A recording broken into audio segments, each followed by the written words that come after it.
faly miarabanao amin'ny anaran'i Jesosy Kristy tompotompoko tonga eto amin'ny fanatrehan'Andriamanitra. Rendez-vous anao manokana amin'Andriamanitra androany.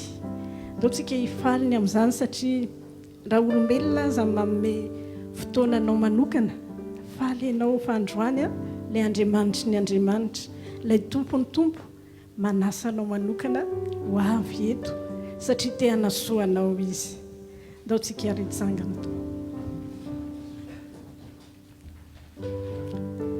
Raha eo amin'ny anaran'i Jesosy no anatonanay ianao ary isaoranay ianao ny amin'izao fotoana izao. Misaotra Andriamanitra ny amin'ity fotoam-bavaka ity fa ianao te hanasoa anay indray, te hanasoa ny fanahinay ary te hanasoa ny lafim-piainanay rehetra, ny hoavinay manontolo ary indrindra te hitondra anay aharitra hatramin'ny farany amin'ny fanarahana anao ary ho tody hatramin'ny farany sy atotosa izay antony hatongavanay, ary antony namelomanao anay ary antony nandefasanao anay ety an-tany. Dia mankasitraka izay ny amin'izao fotoam-bavaka izao ary raha iso tanana izao fanahy masono misandrahateto ianao ary miasa mahery ao anatinay tsirairay avy anatin'izao fotoam-bavaka izao. Amin'ny anaran'i Jesosy Kristy ho voninahitr'Andriamanitra ray sy ianao sy ho an'i Jesosy ary ianao fanahy masina n'izao fotoana izao amin'ny anaran'i Jesosy. Amen.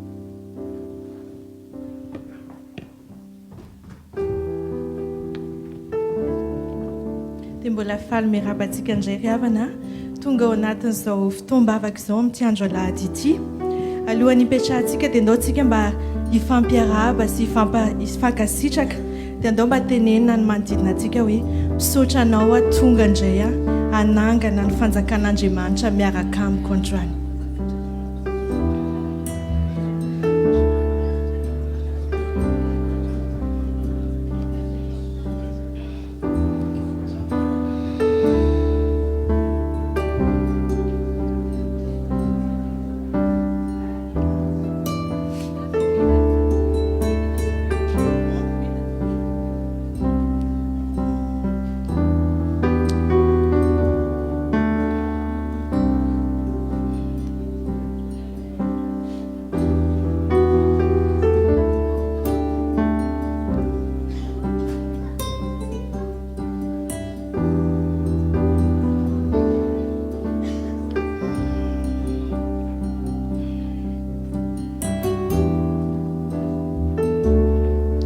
Afaka mahazo toerana ianao tompoko. Alohan'ny hidirantsika ao anatin'ny vavaka dia tenin'Andriamanitra ao amin'ny Jaona 9:4 manao hoe amin'ny anaran'i Jesosy. O Jesosy, tsy misy olona mahay manantonay raha tsy tao amin'ny ray zananirakay.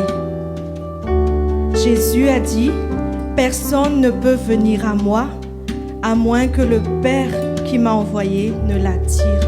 Amen.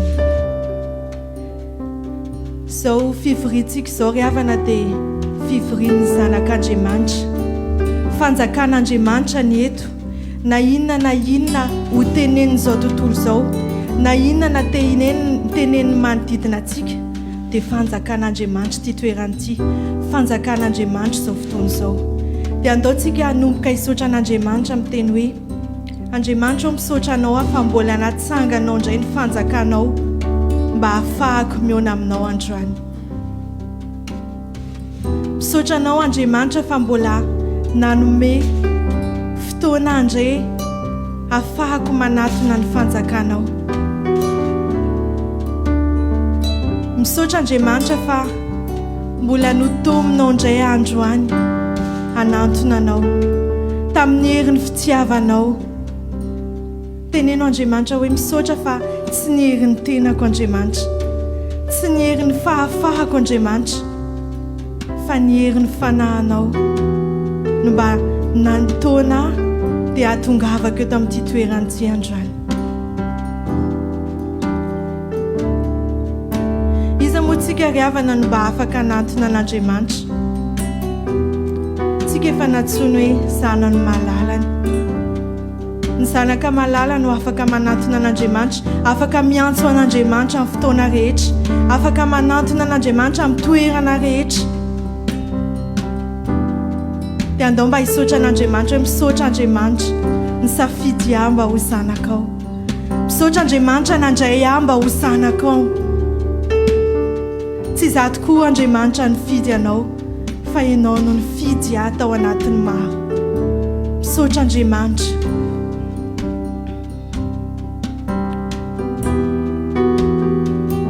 Andao mbola hisaotra an'Andriamanitra koa ravana fa raha netinety ianao dia tsy etonety mba hoe hijery fampisehoana, tsy etonety mba hoe hijery olona, tsy etonety mba hoe te hahita ireo na hoe mahafinaritra antsika raha mifankahita isaky ny alahady, dia mbola tsy izany ry havana nitondrany ianao eto androany. Fa netonety ianao mba ho fenoina indray, netonety ianao mba hifanatrika aminy indray, netonety ianao mbola angetaheta zavatra ara-panahy maro samihafa, toriteny, firaisana latabatra aminy, na ny hirahira izay ho enona sy ho atao eto azany, tsy hoe hirahiraina fotsiny ry havana, fa tena hoe fanatonana an'Andriamanitra, tena hoe fionana manokana amin'Andriamanitra. Andao hisaotra azy hoe misaotra Andriamanitra fa mbola nomenao hetaheta zava-panahy, mbola tsy nataonao diso anjara Andriamanitra, fa mbola nosokafanao indray ty andro an'io ty mba hionako aminao, hionako amin'izany zava-panahy avy aminao izany. Misaotra Andriamanitra. Tsika ry aro iana raha hoentin'Andriamanitra ao anaty fanatrehana dia mahazo antoka tsika fa hahita azy. Dia andao mba tsika mihitsy nindroany no anao dingana, tsy andren'Andriamanitra nantona atsika, tsy andren'Andriamanitra mbola hiantsoantso ny anarantsika, fa andao mba tsika mihitsy no anantona azy, anantona azy amin'ny fo feno fanetretena, anantona azy amin'ny fo tena hoe feno fibebahana, anantona azy tena hoe ny amintsika rehetra ampanatontsika an'Andriamanitra androany. Andao tena hoe fotoana ionanao amin'Andriamanitra androany, efa niona taminy ianao tamin'ny lasa, fa androany ataovy ao anatin'ny sainao hoe ianao no manao dingana. Mety mbola tsy fanaonao zany, na mety efa fanaonao ihany koa, fa androany tena ataovy hoe journée spéciale mihitsy hoe Jesosy tena te hiona aminao manokana androany. Jesosy tena zaho mihitsy ny ty tongo ty androany mitady anao, zaho mihitsy ty mihazakazaka ty Andriamanitra te hifanena aminao, te hifanena amin'ny fitiavanao, te hifanena amin'ny fahasoavanao.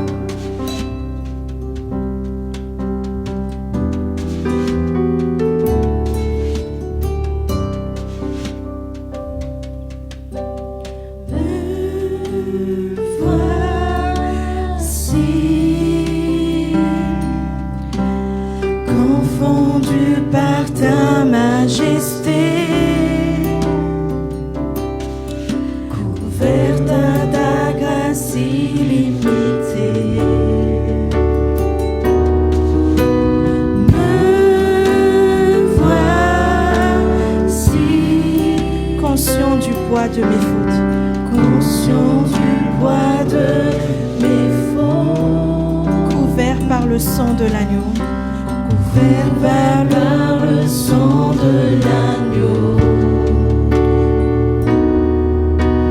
car je sais l'amour le plus grand m'est donné. Tu as offert ta vie, le plus grand sacrifice, majesté.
nahatongavany hamonjy ianao. Lafim-piainanao io mety efa mety mbola tena tsy eo amin'ny eritreretanao azy, fa io mihitsy ny riavana nanomezan'i Jesosy ny fiainany amin'ny rehetra ho anao. Nanaovany sakrifisy satria tena tiany loatra ianao riavana. Andao mba hisaotra izany fitiavan'Andriamanitra izany androany. Andao mba hisaotra azy hoe misaotra Andriamanitra fa na tena tsinotsiny lazany aho dia nanaovanao sakrifisy ny tenanao. Na tena tsy mandeha amin'izay laony lazany momba Andriamanitra, izany indrindra ny nahatongavanao hamonjy aho. Misaotra anao ny amiko rehetra Andriamanitra, fa na mbola tsy fantatrao azany dia tsy nisalasala ianao Andriamanitra nidina mba hamonjy aho. Misaotra Andriamanitra tamin'ny fahasoavanao, misaotra tamin'ny fitiavanao satria tsy lany ritra teo amin'ny fiainako izany. Mankasitraka anao ny amiko rehetra Andriamanitra. Vao tamin'ny heriny toy izao tsika riavana nankalaza ny andro Paska. Tao anaty izany fitsanganan'i Jesosy izany dia ny amintsika rehetra ihany koa mitsangana. Vao vela helika isika satria navotan'Andriamanitra. Andao mba hisorantsika izany hoe misaotra Andriamanitra fa natsanganao koa ny fiainako. Misaotra an'Andriamanitra fa voavela ny heloko. Raha zao zaho zao Andriamanitra tena mpanota tsy metrika, tena tsy misy jerevana, fa zaho mihitsy ny Andriamanitra, zaho nahatongavanao teto ambony tany ity. Mankasitraka anao Andriamanitra ny amiko rehetra. Mankasitraka anao satria navelanao helika. Manoloana ny mpanjaka dia mihetra ny zavatra rehetra. Ny amiko rehetra mihetra eo anatrehan'ny mpanjaka. Ny toetra ratsy rehetra mihetra, ny fomba ratsy rehetra mihetra, izay zavatra rehetra tsy mendrika mety fataoko mihetra. Io fiainako io mihetra eo anatrehan'ny mpanjaka. Fiainana ara-panavy mety mbola tsy tanteraka, fa io mihitsy ny amboarin'i Jesosy. Io mihitsy ny transformé ary tena ataony amin'ny tena tsy araka ny eritreritrao. Satria indray andro any ianao na amin'izao fotoana izao ihany ary ianao dia mbola afaka miteny hoe tena tsy nampoziko raha zaho zao tsy nampoziko. Zaho zao hoe ilay tarika fotoana tsy nampoziko izany, tsy zaho zany. Fa tonga Jesosy mba nanafitra, tonga Jesosy mba namela ny eto, dia tia mbola mijoro eto, tia mbola hanangana indray fanjakan'Andriamanitra. Zavatra rehetra dia resy ny fitiavan'Andriamanitra riavana. Raha misy zavatra manjoanao androany, peu importe, dia atao hoe resy ny fitiavan'Andriamanitra. Tsy mahajoro izany eo anatrehan'ny fitiavan'Andriamanitra. Dia andao mbola itsika ihany no anao dikany hoe tindray ahy Jesosy aho satria izaho ilay resy ny fitiavanao. Tindray ahy Jesosy aho mbola hiazakazaka satria izaho resy ny fitiavanao.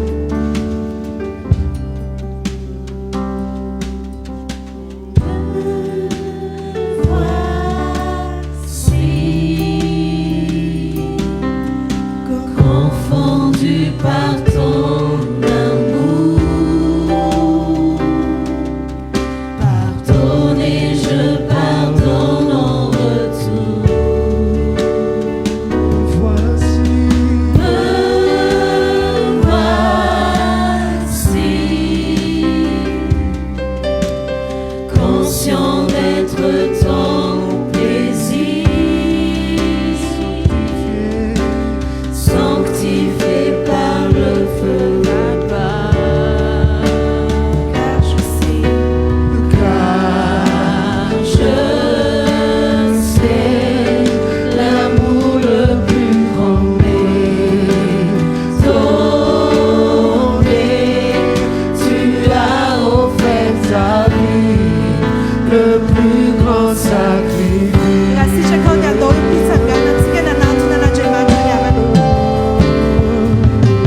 Izany indrindra Jesosy tena ny fitiavanao tokoa no manova ny fiainanay. Fitiavanao tokoa ry Andriamanitra no mikasika anay dia mba miova izahay. Raha izahay izao dia tsy mahova ny tenanay. Raha ny olona tsy ahovanay mandrakizay. Fa ny fitiavanao irery any Andriamanitra no mba mikasika anay dia mba toy izao izay androany. Dia mankasitraka anao izay Andriamanitra ny mpanjaka. Mankasitraka anao ny fonay amin'ny fitiavanao tsisy fetra.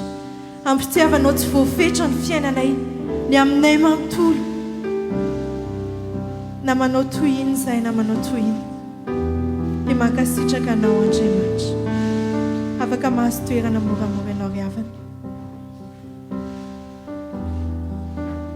Eo anatrehan'ny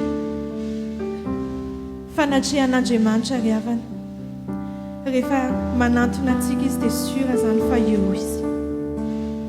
Tsika koa rehefa mba miazakazaka manantona azy dia ny Andriamanitra ivavahantsika dia Andriamanitra maheno, Andriamanitra mahita, Andriamanitra velona. Hoy ny ten'Andriamanitra amin'ny Exodosy 20:24 manao hoe amin'ny anaran'i Jesosy. Eo amin'ny fitoerana rehetra izay ampatsiarovako ny anarako, eo no anatonako anao sy hitahiko anao. Amen. Eto izany toerana izany ry havana androany.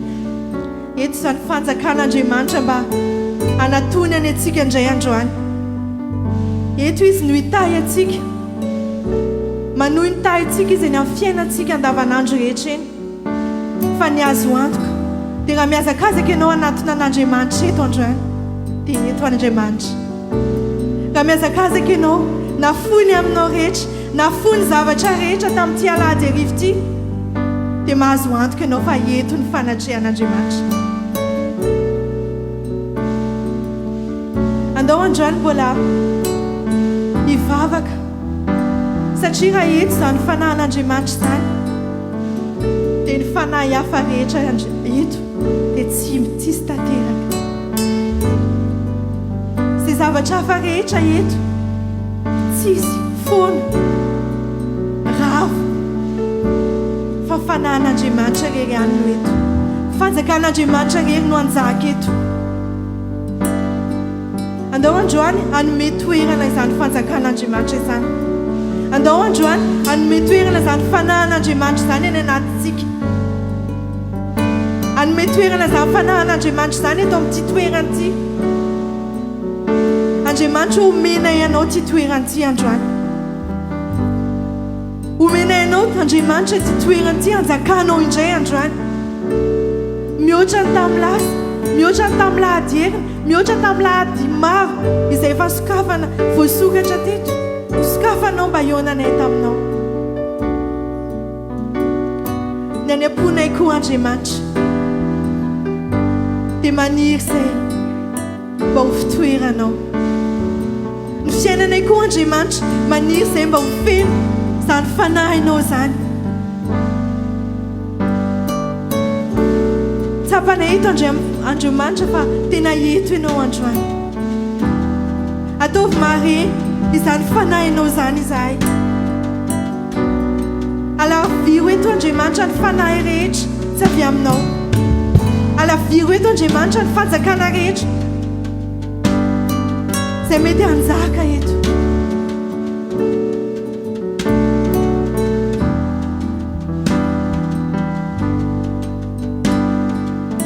Eto ianao Andriamanitra. Eto ianao ifanatrehanao tsapanay tompo. Eto ianao manaongana izay lavatra izay tompo. Eto ianao mpanao mihoatra izay vitanay tompo. Eto ianao manomboka tantara vaovao tompo. Eto ianao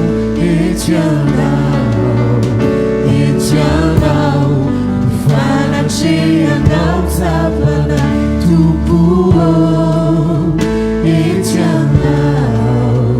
etianao anangana zay lavachiza tupuo etianao panao mihoatry zay vitanay tupuo etianao panomboka tantara vaovao tupuo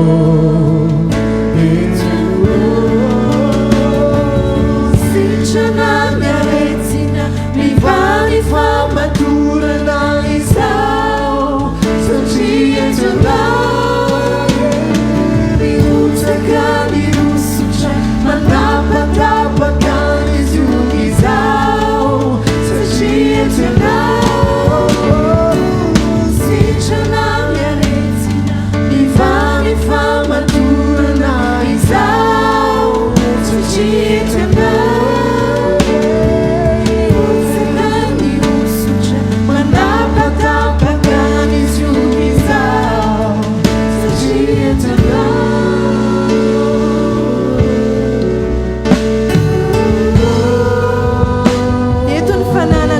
Androany ry avana eto izy anangana indray ny fanjakany eto izy anangana indray fanjakany ao anatinao ao amin'ny fiainanao avelao izy anjaka avelao ny fanan'Andriamanitra anjaka any an-tsainao any am-ponao amin'ny vatanao amin'ny fiainanao amin'ny tokantranonao amin'ny asanao omeo azy androany ny fiainanao ry avana aza misy tazomy fahatolory azy Andriamanitra omeko anao ny amiko rehetra anjakanao omeko anao ny amiko rehetra anjakany zany fanahinao zany raha nisy ndaka ny toeranao Andriamanitra androany miverena ty anatiko androany miverena manjaka ty anatiko zay toerana rehetra lasa ny devoly zay fiainana rehetra nalefa ny devoly ienanao tapaka izany androany amin'ny anaran'i Jesosy ny aretina mahazo anao amin'ny anaran'i Jesosy sitrany eto izany androany fanaratsy rehetra manjaka ny anatinao any amin'ny anaran'i Jesosy rafy izany androany amin'ny anaran'i Jesosy tapaka izany androany inona toe-piainanao inona zavatra ienanao mety tena manavesatra ny fonao androany fanahin'Andriamanitra eto manangana fiainana vaovao anao fanahin'Andriamanitra eto mbola vonona indray anome depara vaovao anao avelao izy anjaka ry avana avelao izy tena antsotso hoe Andriamanitra tonga hafa Andriamanitra tsy amelako ianao raha tsy mikasika androany Andriamanitra kasio ao transformeo ao ovainy amiko ray matoy sitrano Andriamanitra sitrano fiainam-panahiko sitrano fiaina tokantrano sitrano zay rehetra marary rehetra amin'ny fiainako tsy fiangonany tiako Andriamanitra mila fanasitranana avy aminao sitrano ny aminay rehetra zay rehetra marary ao anatin'ity fiangonany ty sitrano Andriamanitra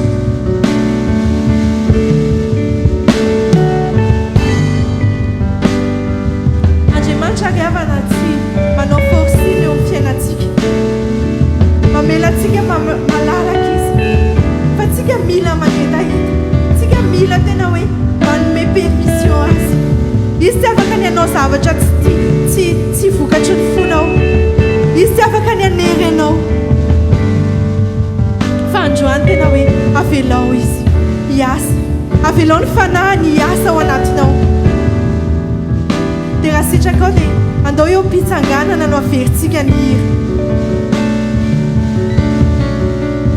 etianao ny fanatrehanao tsapana tompo etianao panangana zay lavatr'izay tompo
aminao amin'izao fotoana izao na iza reza mety fatotra tsy salama mety manahitaina amin'ny vatanao dia ao anatin'izany famanginy Jesosy zany dia laza ianao hoe Jesosy io androany mba miandrandra ny fanasitrananao androana Jesosy io mba miandrandra manokana ny herinao mba hikasika manokana ny fiainako hikasika ny tsy fahasalamako hikasika izay rehetrarehetra mety mampametra-panontaniana eo amin'ny fiainako sy ny fiainanao androany ianao no hivavaka hoe Jesosy io eto ny fanatrianao satria ao izay fanatriana toerana misy fanatrian'i Jesosy tsy maintsy misy fiovana tsy maintsy misy fananganana tsy maintsy misy kasika Andriamanitra dia androany ninonino na iza androany zay tonga eto angatahako aminao tena hoe Jesosy io miandrandra ny fanasitrananao aho miandrandra ny fanafahanao aho miandrandra ny fanangananao indray aho Jesosy miandrandra mihoatra ny tamin'ny lasa rehetrarehetra Jesosy la herin'ny fanangananao la herin'ny tsangananao tamin'ny maty Jesosy no mba tiako andrany mba hikasika manokana eto amin'ity toerana ity mba tiako hamanga manokana eto amin'ity toerana ity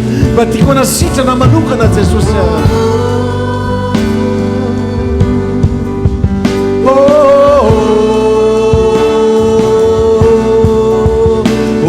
dia lazao androany hoe sitrana ny aretina sitrana ny aretina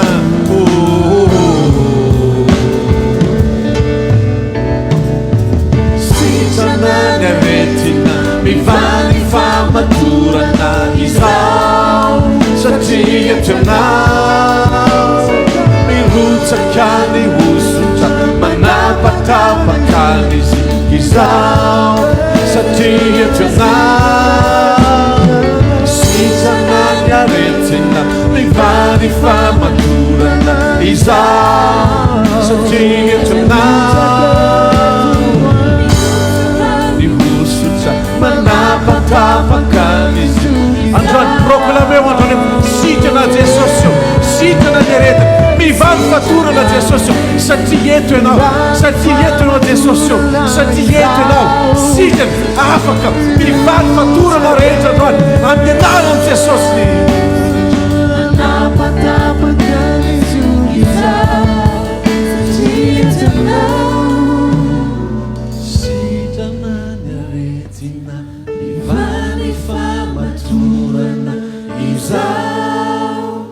satria tianao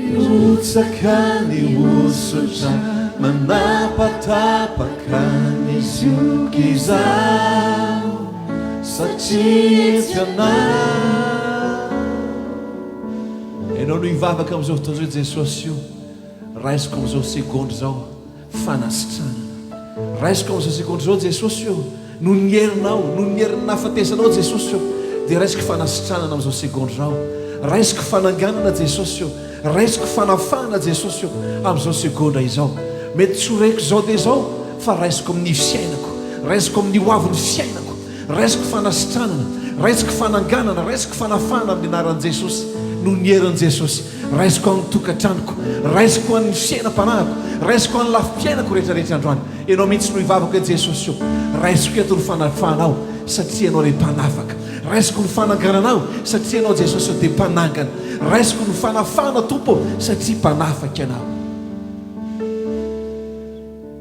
raiso zany amin'ny anaran'i Jesosy ekeo zany proclameo Jesosy io raisiko amin'ny anaran'i Jesosy fanasitranana raisiko amin'ny anaran'i Jesosy fanafana raisiko amin'ny anaran'i Jesosy fananganana raisiko amin'ny anaran'i Jesosy raisiko amin'ny anaran'i Jesosy sotranao zay Jesosy io fa eto ianao manasitrana ianao manafaka ianao manangana ianao Jesosy io aza ve le izy ho diso anjara na ho anay izay tonga eto na ho an'izay mety manaraka amin'ny vantana tompo hitondrao fanasitranana feno avy aminao Jesosy io hitondrao fanafana Jesosy io hitondrao fanohanana vaovao ndray Jesosy mankasitraka anao zay Jesosy io mankasitraka anao zay Jesosy ozy ny ten'Andriamanitra ao bokin'ny Romanina toko 4:10 andininy faraika 10 fa voasoratra hoe raha velona koa o Jehova ny lohalika rehetra andohalika amiko ary ny lela rehetra hidera androany andeny amintsika rehetra mpaneketsika eo Jesosy io tonga eto androany tsy ho ana fiangonana tsy ho anarana fiangonana fa tonga eto a Jesosy androany ilazanao, ilaza ny anaranao ihany koa ka andohalika eo anatrianao a Jesosy eo. Lazao androany a Jesosy eo, tonga eto ny anaranao no iankovako androany, ny anaranao no hoderaiko, ny anaranao no andoliako. Halleluja.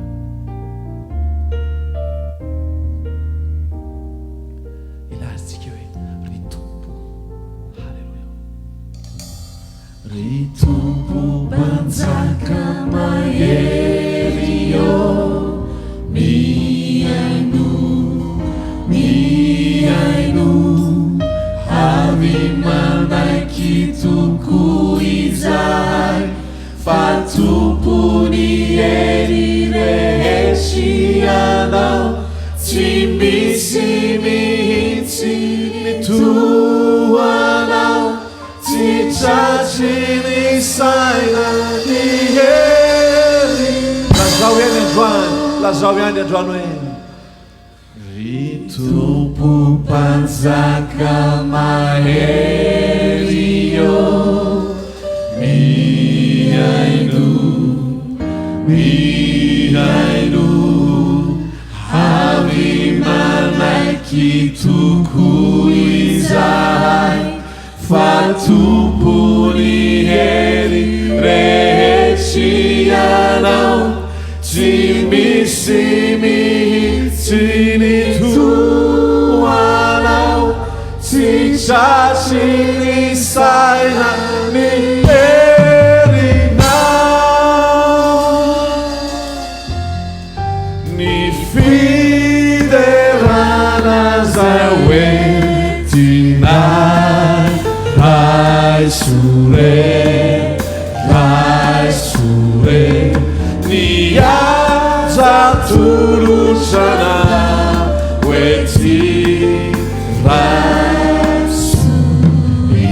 hoaveritsika hatramin'ny voalohany dia lazitsika hoe Jesosy mpanjaka malaza no Tompo mpanjakana, mahery sy tsara indrindra, ka izy no harona mendrika kalazaina noho ny herini, erantany sy lany trakoa ny zoa mandazany, ry Tompo mpanjaka mahery eo, miaino avy manaiky toko izahay, fa tompony hery rehetra ianao, tsy misy mihitsy ny toanao, tsy tratry ny saina ny herinao. Ny fiderana zay entinay raisore ny azatolotrana hoentinay. Ilazitsika hoe Tompo mpandatra eny, Tompo mpandatra endry, mpanao zao rehetra izao, ny zara sy tendry ataony, de tsara sy mahasoa, mendrika moderaina mifandaharany, atolory hoazy ny saotra, fa izy tandrifinio, ry Tompo mpanjaka mahery eo, miaino avy manaiky toko izahay, fa tompony hery rehetra ianao, tsy misy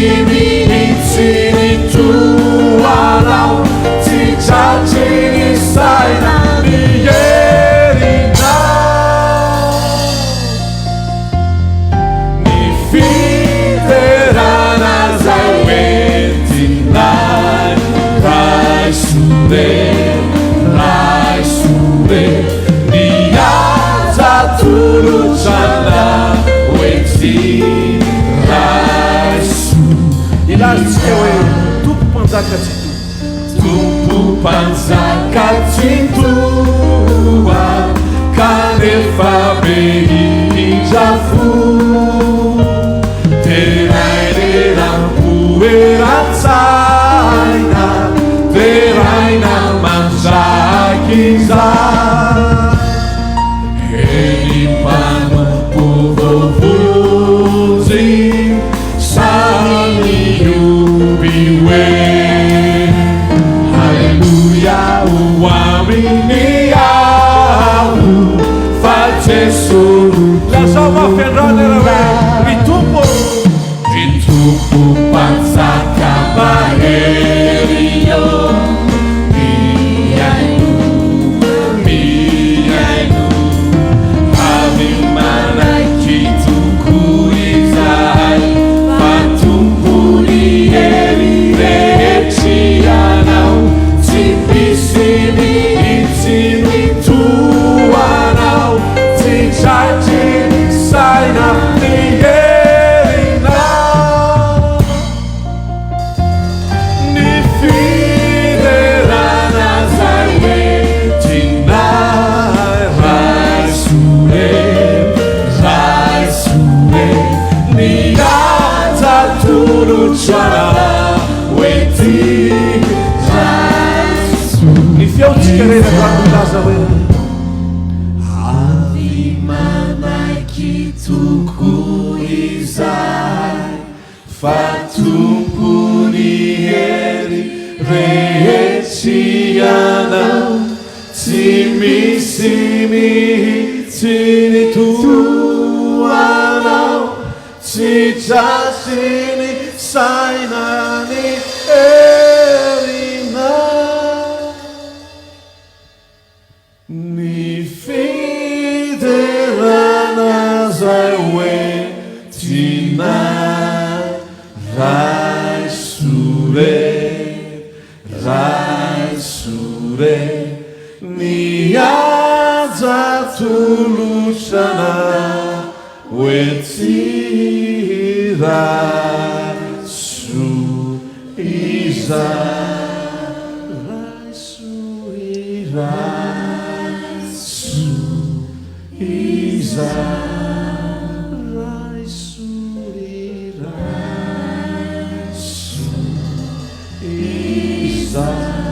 dia teka mafy ianao ho an'i jesosy ho an'ilay tompo mpanjaka mpandahatra endry mpanefa izao rehetra izao aiza le teka mafy e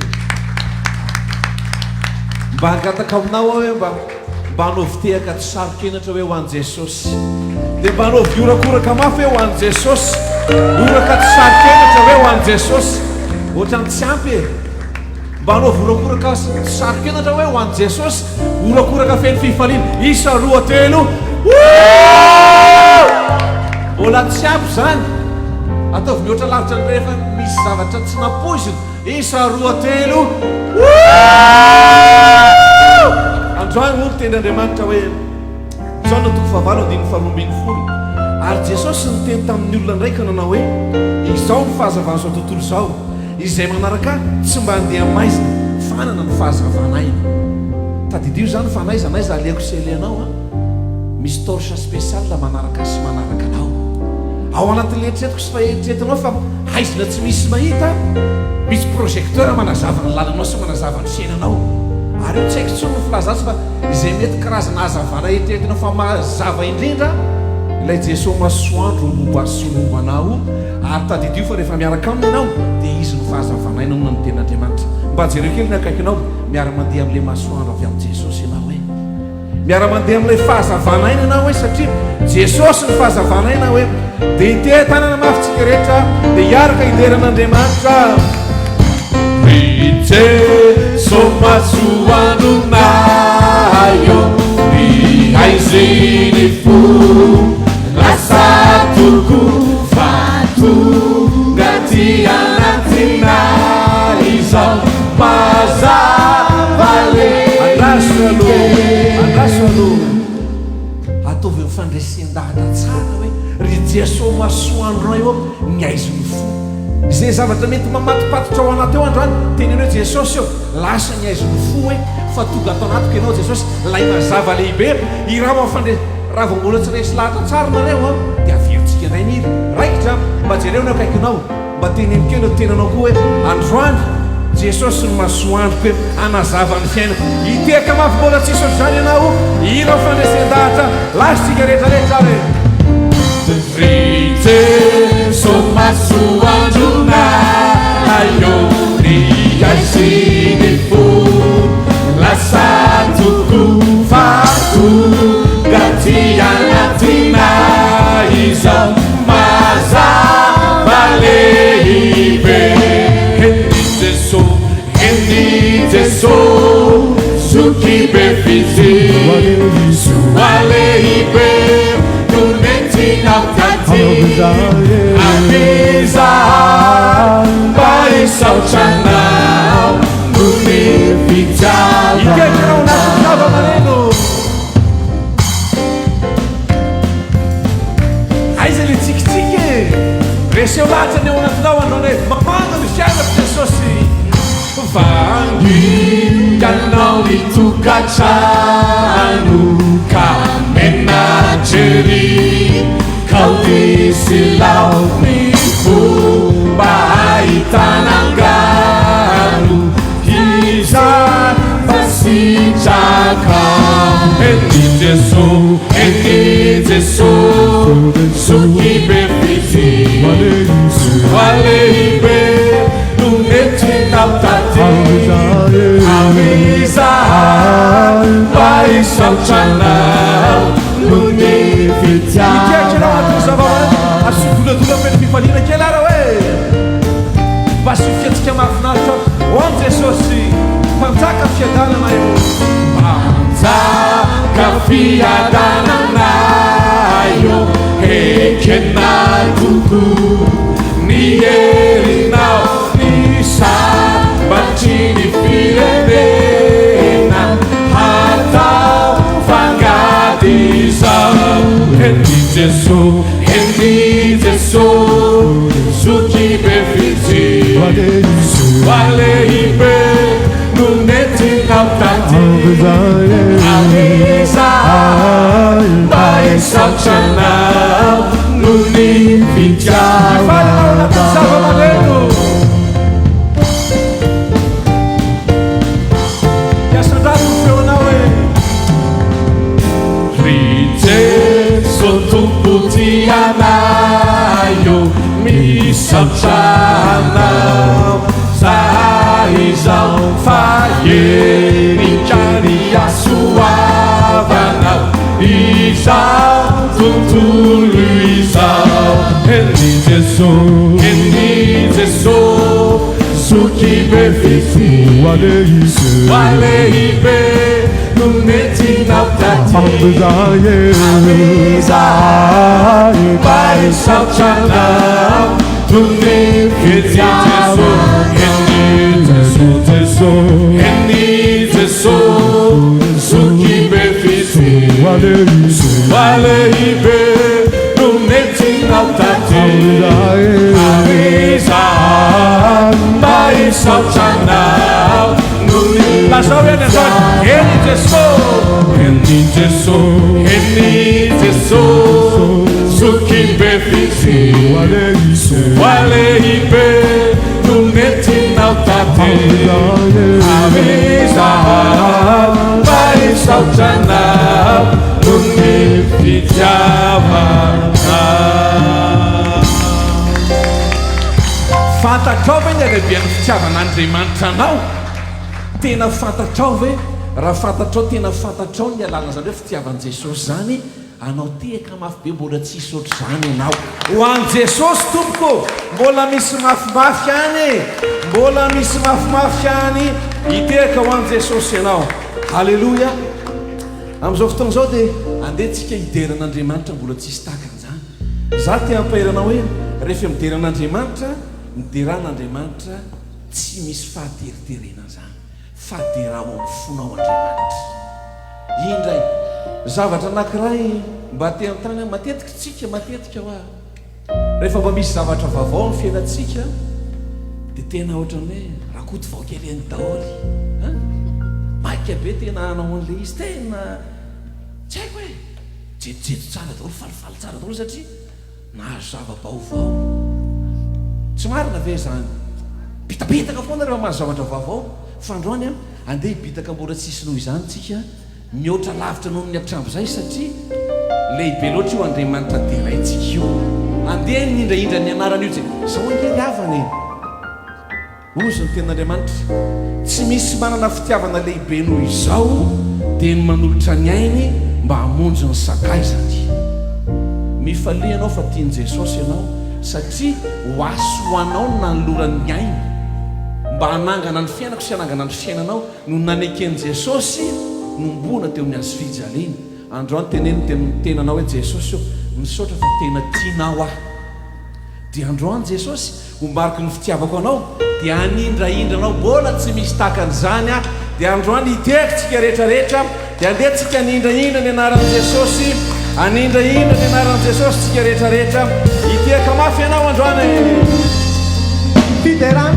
fiderana tsy misy fetrany-mendrika fiako fanarehetra tolory azy indraindra inay indraindra inay ny Andriamanitra fiderana mendrika ho azy ny fiderana kovatanane mandimiakaviakavanane indraindra inay indraindra inay ny Andriamanitra fiderana tsy misy fetrany-mendrika fiako fanarehetra tolory azy indraindra inay indraindra inay ny Andriamanitra aleluia sy ny hosana mendrika ho azy ny fiderana kovatanane mandimiakaviakavanane indraindra inay indraindra inay ny Andriamanitra fiderana tsy misy fetrany-mendrika fiako fanarehetra tolory azy indraindra inay indraindra inay ny Andriamanitra aleluia sy ny hosana mendrika ho azy ny fiderana kovatanane mandimiakaviakavanane indraindra inay indraindra inay ny Andriamanitra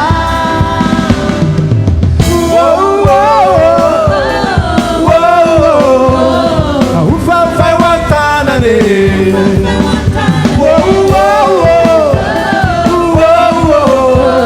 fitiavana ny fiaimanane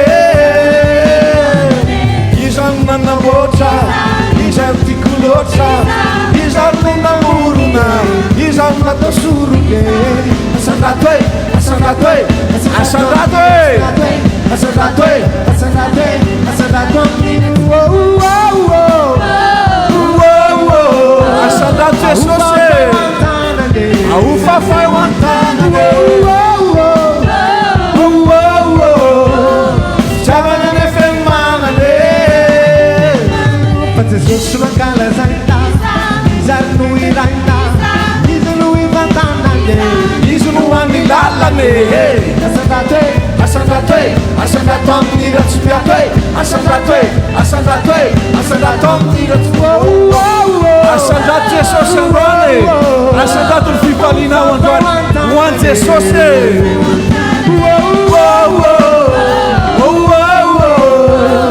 fiavana le fiaimanane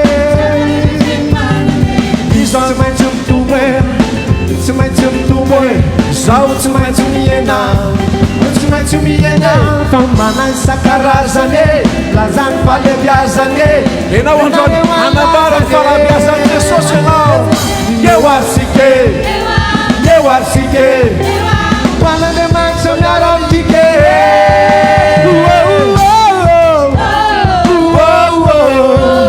ahofafay ho an-tanany ahofafay ho an-tanany fitiavana le fiaimanane fiderana tsy misy fetrany-mendrika fiako fanarehetra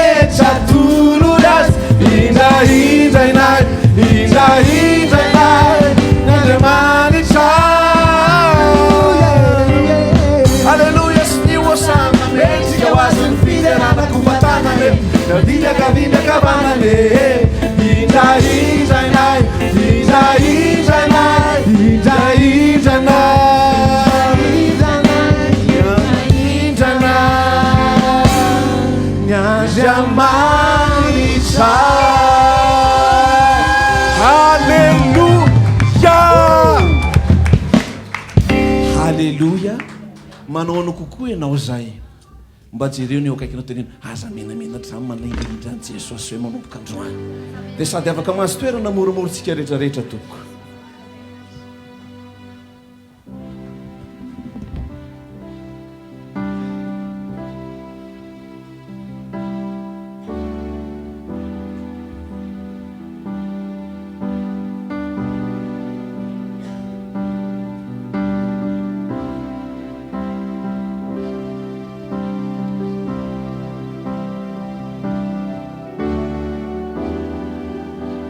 Filipianina toko faharoa andininy faha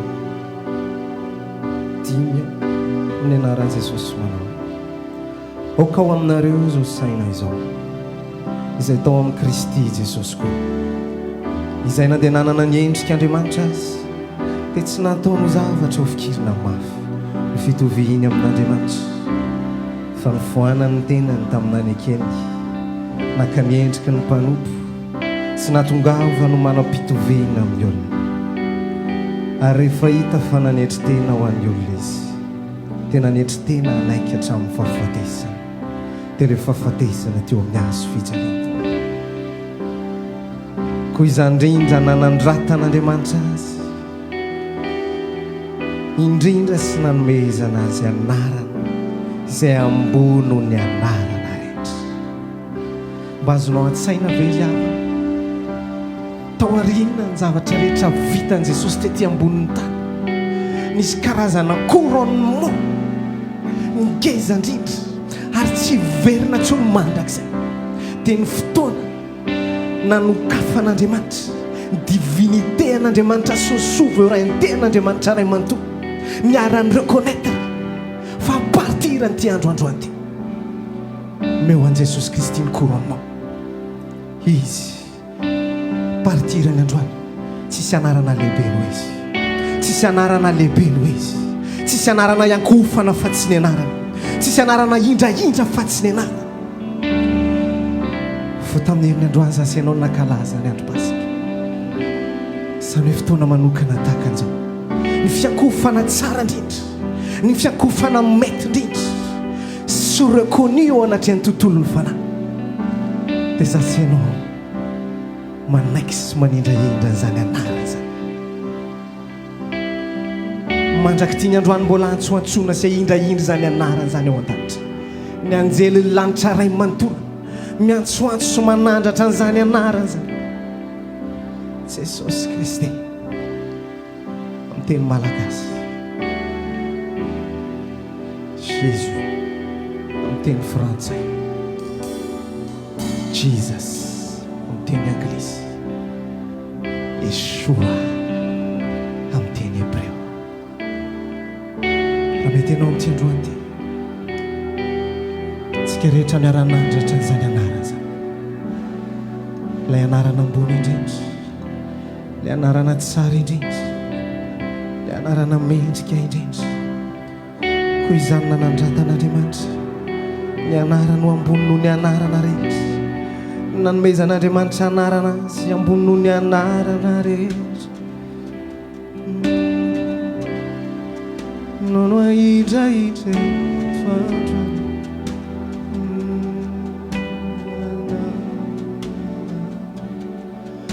anao fanjakananao ny hery anao voninahitra mandrakiza amen anao fanjakananao ny hery anao voninahitra mandraky feontsika rehetra iary ilazanao fanjakananao ny hery anao voninahitra mandraky sandrato an'izy androany hoe anao fanjakananao ny hery anao voninahitra mandraky sandrato mafimafy any feontsika rehetra androany hoe fanjakananao ny hery anao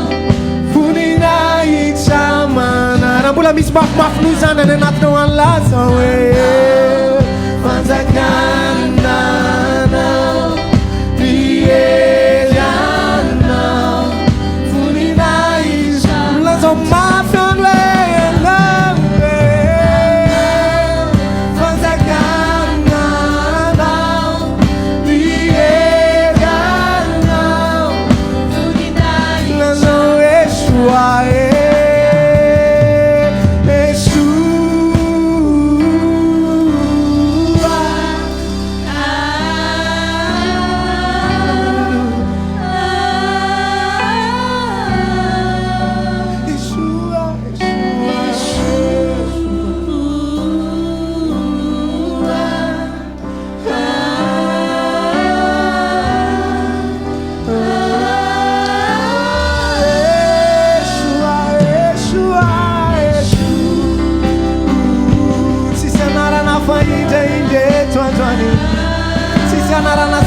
Fatsy anaranao reryany ndreto ny feoan'ny vahoakanao miaraka amin'ny feoan'ny anjeny lanitranay mandolo manandratra zany anara zany nantsoantso mafy an'izany anara zany korolera zany anara zany manome voninahitra an'izany anara zany lazao ihany Yeshua Yeshua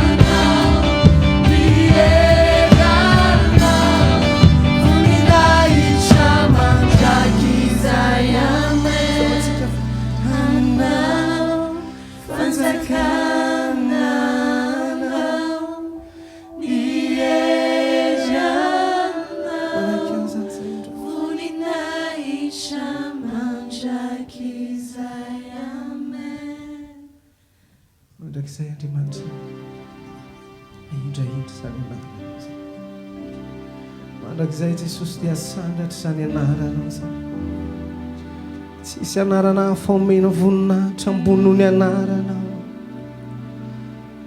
aza mitady vavaka sarotra be akory sy mba fiankofana tsara ny anatinao avokandro ao anatin'izany taridalana zany indraindra fotsiny anaran Jesosy andro anaranao Jesosy ny tsara indrindra anaranao nomena voninahitra eo amin'ny fiainana anaranao rehefa tsoky dia mahavonjy ahy le anaranao nitondra famonjena tamin'ny fiainana ary afaka hitondra famonjena ho an'ny aho avonay mianakavy manontolo ny anaranao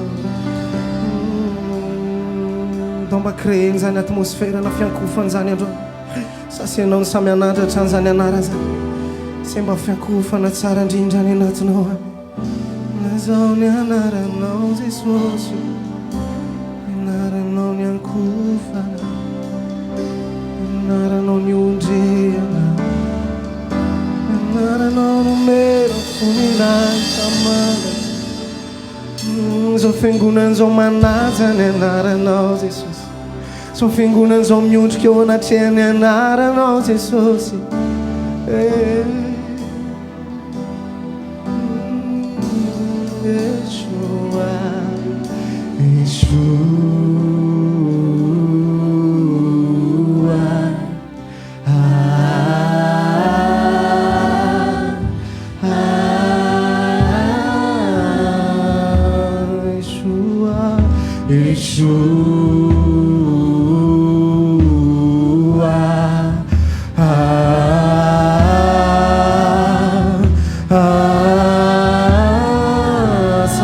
mafy ano ny feoanao lazao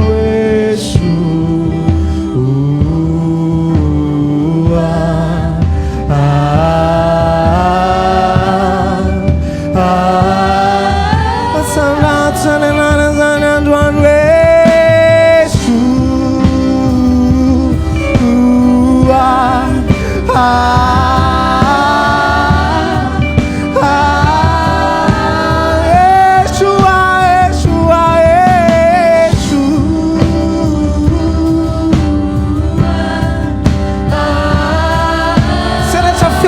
anatinao any androany hoentina nindraindrana zany anana zany Yeshua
Autorité, royaume et dignité, ton nom. Raha metinao fitsanganatsika ny ara ihany soantsoany androany ton nom, oui ton nom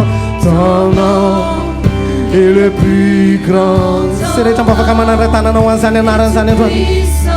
Ton nom est au-dessus de tout. Sandrato ny tananao lazao ihany androany hoe Ton sens, autorité, royaume et dignité, ton nom est au-dessus. Raha mbola misy mafy mafy any anatinao any androany lazao ihany ton nom est le plus grand, ton nom est tout puissant. Sady saintsaina any androany aza vela ho tononkira fotsiny fa saintsaina any androany. Puissance, autorité, royaume et dignité. Feo atsika miaraka amin'ny anjely latsa rehetra niara iantsoantsoana. Et les anges acclament, Et les anges acclament. tu es saint Seigneur. Tu es saint, l'univers proclame. Tu es saint, tu es glorifié. Dieu, tu es saint, à jamais tu es saint. Oh, tout ton peuple Et tout ton peuple crie, tu es saint Seigneur. Tu Tu es le roi des rois, tu es saint Seigneur. Alléluia. Tu es Dieu d'éternité. Tu es saint, à jamais tu. Dans la verticale en Antoine, et les anges acclament, et les anges acclament, acclament. Tu es l'univers proclame. Oh, mais là, non, nous masse. Tu es glorifié. Dieu est saint, à jamais tu es. Tout ton peuple crie, tout ton peuple crie. Tu es saint,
lela rehetra dia anaiky fa Jesosy Kristy no tompo. Ton nom est le plus grand. Ton nom est le plus grand. Ton nom est tout puissant. Ton nom est au-dessus. est au-dessus. Et la sang m'a fait le grand. Puissance, autorité. Puissance, autorité, royaume, dignité. Ton nom est au-dessus de tout. Ton nom est le plus grand. Ton nom est tout puissant. Ton nom est au-dessus de tout. Puissance, autorité, royaume et dignité. Ton nom est au-dessus de tout. Les anges acclament. Tu es saint, l'univers proclame. Tu es saint, tu es glorifié. Dieu très saint, à jamais tu es saint. Tout ton peuple crie, tout ton peuple crie. Tout ton peuple Sois crie. sur ma victoire. Tu es saint, Sois le roi. sois le roi des rois. Tu es saint, Dieu d'éternité. Tu es saint, à jamais tu es saint. Alléluia. Alléluia.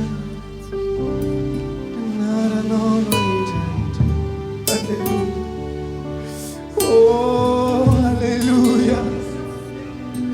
Oh, mandoal que ona chenza le nara zaniere chandwa. Oh, alléluia.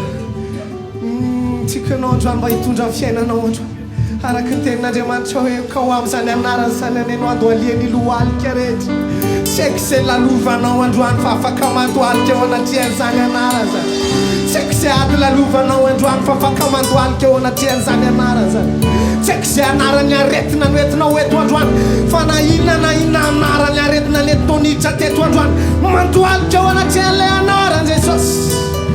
Alléluia. Alléluia.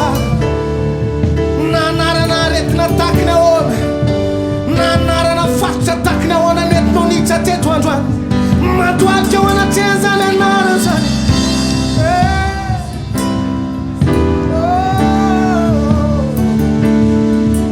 Oeto fiainanao androany oeto fiainanao andohalika eo anatrian'izany anarany zany tsy sarotra mafy loatra zany tsy afaka andohalika eo anatrian'izany anarany zany tsy zavatra lehibe loatra sy goavana loatra tsy afaka andohalika eo anatrian'izany anarany zany ny anarany Jesosy ny andohaliany lohalika rehetra na ety am'izay hitany masonao na le am'izay tsy hitany masonao mandohalika zany androany.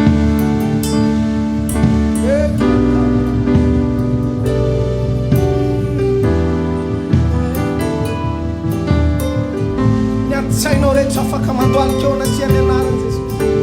Raha zavatra mampirotoroto anao isanandro isanandro andohalika eo anatriany anarany Jesosy.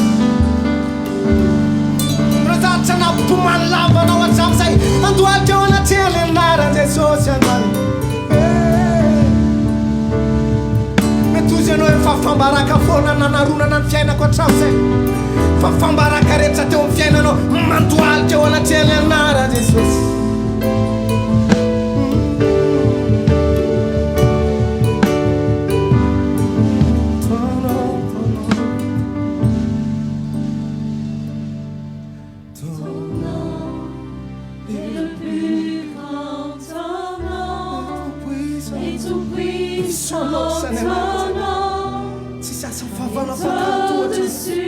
Qui résiste au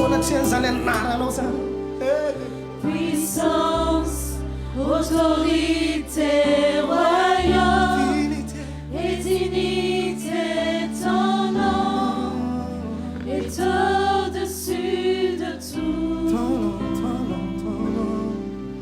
Ton nom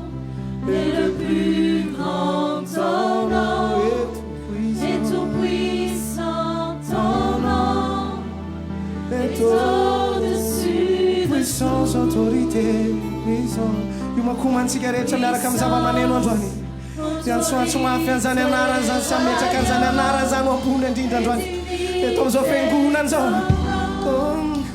au-dessus de tout Et les anges acclament. tanatsika rehetra sy rehetra afaka manangatanana androany nanaranao no masiny Alléluia. Tu es saint, tu es glorifié. Dieu t'es saint, à jamais tu es saint. Tout ton peuple crie, tout ton église crie.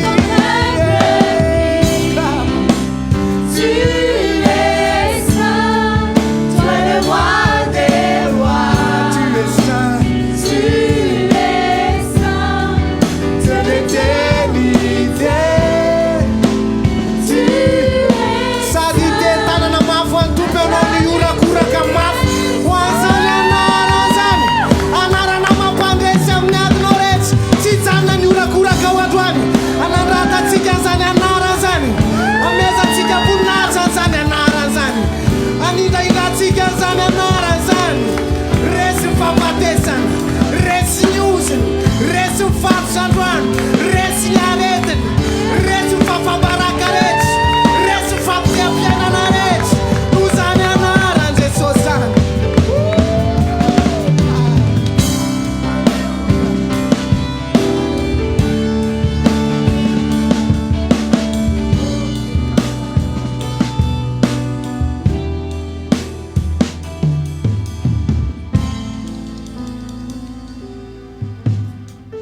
asandratrany anaranao Jesosy Kristy ilay naresy ny fahafatesana naresy ny fahavalo rehetra ary nandresy ny fahafatesana resinao koa ny fahafatesana rehetra ao anatin'ny fiainanay sy izay rehetrarehetra mety mbola fanany ny fahafatesana tady animbanimba ny lafi-piainanay rehetra androany Jesosy eo dia mandefa ny teninao ianao ilay teny fiainana satria ianao dia Andriamanitra fiainana dia androany omenao nanomananao teny indray izay Jesosy eo teny fiainana avy aminao dia mankasitraka indrindra fa zany teny fiainana zany dia hitondra fiainana indray efa resinao ny fahafatesana fa mbola te valiny zany ao ambadika zany dia te hitondra fiainana ao anay ianao sokafa ny malalaka ao anao ary fanamasonao ny fonay ny sainay ny fanahinay ny mombanay rehetra aoka ianao ny sandratra eto aoka ianao no andray an-tanana ny fizarana ny teninao sy fandraisana ny teninao tahinao tokoa ane ary sokafo ny masom-panahinay sokafo ny sofim-panahinay hitanao amin'ny teninao fanay masonao amin'ny anaran'i Jesosy Kristy amen afaka mipetrakantsika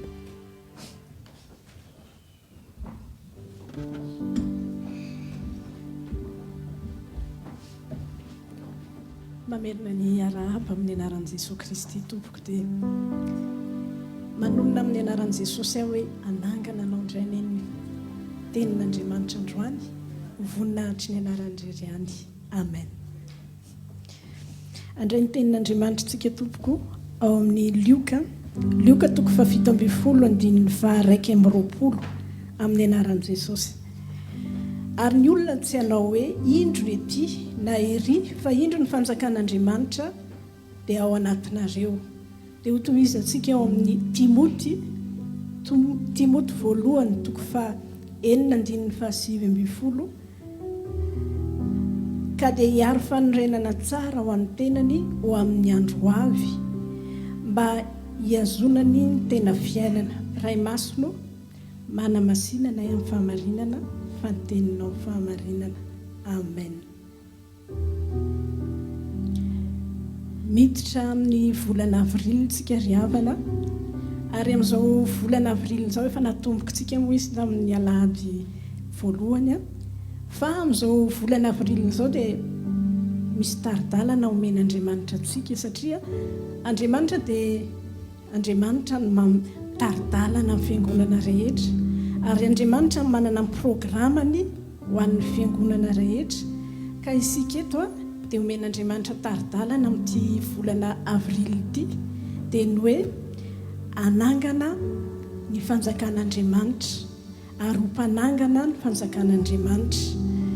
Hoy Jesosy teo hoe any amin'ny Lioka 7:20 ary ny olona tsy hanao hoe indro ety na ery fa indro ny fanjakan'andriamanitra dia ao anatinareo. Fanjakan'andriamanitra voalohany dia ao anatintsika, ao anatiko, ao anatinao. Anefa alohany mba hahatonga asy ianao manangana, alohany hananganantsika ny fanjakan'andriamanitra. Fanjakan'andriamanitra mba hahatonga antsika ho mpanangana fanjakan'andriamanitra hafa hoe atao am-piangonana sy eo amin'izao tontolo izao, dia tsy maintsy ilay fanjakan'andriamanitra ao anatiko sy ao anatinao aloha no ataontsika izay hahatonga azy tena hoe hatanjaka be sy hoe hijoro tsara, izay tsika vao afaka hanangana ny fanjakan'andriamanitra hafa.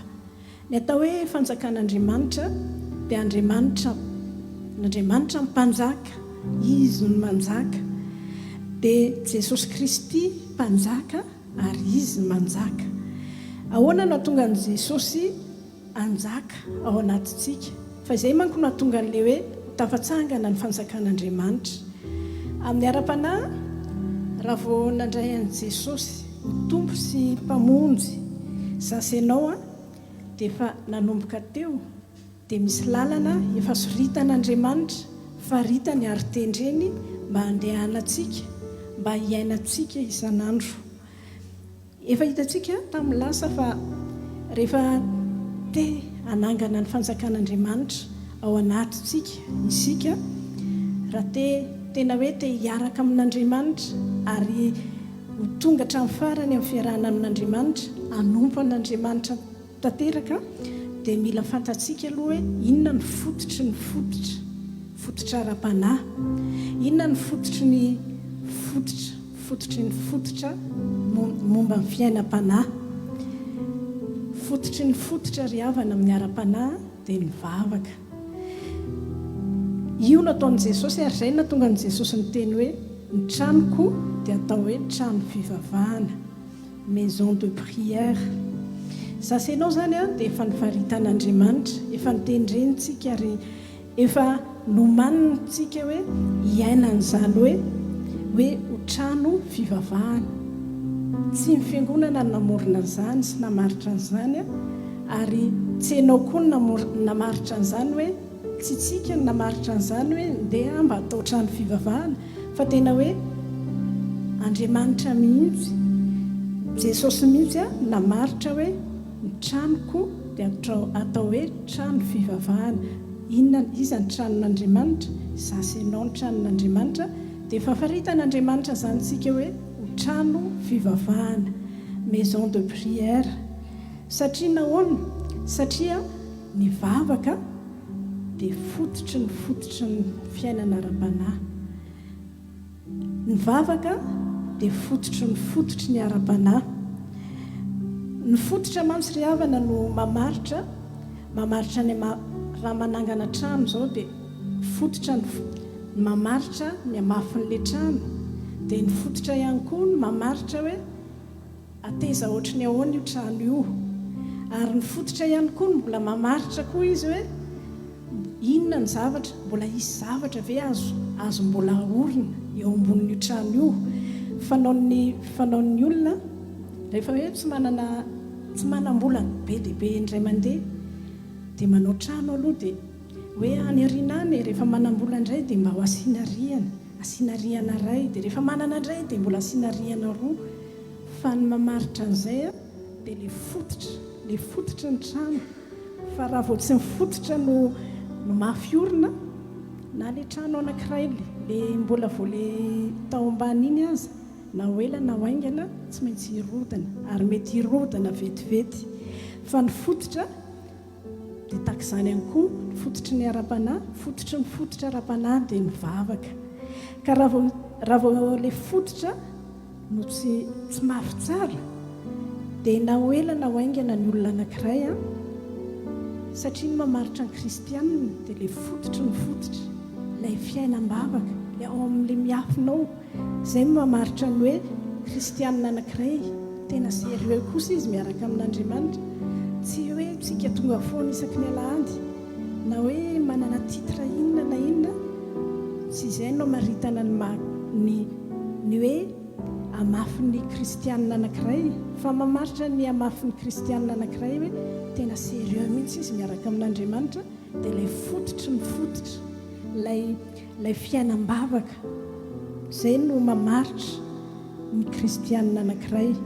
Ny olona rehetra afaka manangana trano misy gaga mihitsy afa ndray mandeha nisy publicité gasy ilay izy hoe manangana trano dia eo amin'ny ohatrany tsy ampy 1000 € kory ilay izy dia matsangana ony dia ataon'eo tsara mihitsy ny tranon'ilay izy toy izay mety any amin'ilay fototra angamba mety hoe ataony hoe mitsangana fotsiny tranonao fa ny mamaritra ny trano anankiray afaka manangana daholo ny olona fa ilay fototra mamaritra ilay trano hoe anahoana io trano io aharitra ve io trano io ary mbola mba azo hoitarina ve io trano io ho asiana riana dia takizany mihitsy ny ara-panahy ilay fototra ny fototra ilay fototra ny vavaka ny fototry ny ara-panahy antsika dia rehefa any amin'ny fototra no tsy mipetraka tsara kristianina anankiray na firy-taona izy niaraka tamin'Andriamanitra ny amafiny fiarahany amin'Andriamanitra dia ilay fototry ny fototra raha vao tsy mipetraka tsara io dia ny kristianina anankiray tsy maintsy ho rava ihany ny fiainam-bavaka ny fiainany mety hanana titre be dia be ilay olona fa raha vao ilay fototra no tsy mipetraka tsara dia lasa rava ihany atahorana foana ihany ilay olona hoe mety ho rava ny fiainam-panahiny mety hiverin-dalana izy noho izany raha te hanangana ny fanjakan'Andriamanitra ao anatintsika dia tsy maintsy miverina zasy ianao ary tena hoe miditra lalina any amin'ilay fototry ny fototra aloha zasy ianao tsika tsirairay avy dia tsika mihitsy dia afaka mamaritra hoe aharitra roviana ary ty fiainam-panahiko ty ary mbola isy azon'Andriamanitra mbola atao ve ambonin'ty fiainam-panahiko ty dia izany no mahatonga antsika hoe dia izay ny eto fiangonana dia izay na amin'ny fototry ny fototra dia ny vavaka aprisiantsika ary nareny vavaka hoe zaraina isaky ny voalohan'ny volany ireny ary dia reny tena hoe anisan'ny fototry ny fototra ataontsika hoe nizaraina tamintsika moa dia lazaina hoe 15 minutes isan'andro iny averinao intelo izy na indimy arakaraky ny anaovanao azy reny dia sampionany amin'ny hoe fampirisihana antsika hivavaka isan'andro ho an'ny olona te hanangana marina ny fanjakan'Andriamanitra ao anatiny izany dia tsy maintsy manangana mitohy sy mifampitohy dia tsy maintsy mametraka tsara ny fototry ny fototra mitohy sy mifampitohy ihany koa hoy ny tenin'Andriamanitra tao amin'ny Timoty 1:9-7 ka dia hiaro fanorenana tsara ho an'ny tenany ho amin'ny andro ho avy mba hiazonany ny tena fiainana miaro fanorenana tsara ho an'ny fanjakan'Andriamanitra ny dikan'izany raha vao ilay fanorenana ilay fototra no tsy miorina tsara dia izany hoe raha vao tsy miaina n'ilay fototry ny fototra isan'andro mitohy sy mifampitohy mpino anankiray dia tsy tafatoetra izany ny ara-panahy fa tena ho atahorana foana io hoe ho rava ho atahorana foana io hoe ho angatsika noho izany manomboka androany zasenao tena hiverina amin'ilay fototry ny fototra foana anamafy an'ilay fototry ny fototra foana satria tadidio fa zasenao dia mety ho avy ny fanaratsy nitetika ny fanaratsy isan'andro dia tena hoe hiverina njaka amintsika fa ny vavaka rehefa feny vavaka tsika dia izay no atonga azy tsy ho tamana eo izy ary tsy ho tafiditra amin'ny fiainantsika mihitsy izy zasenao dia tadidio mandrakariva fa isika araka ny tenenin'i Jesosy dia trano ny vavaka maison de prière, trano natao fenona vavaka tsika, ary trano natao iaina miaraka amin'ny vavaka, satria ny vavaka mifototry izay ny tena fototry ny fiainam-panahintsika.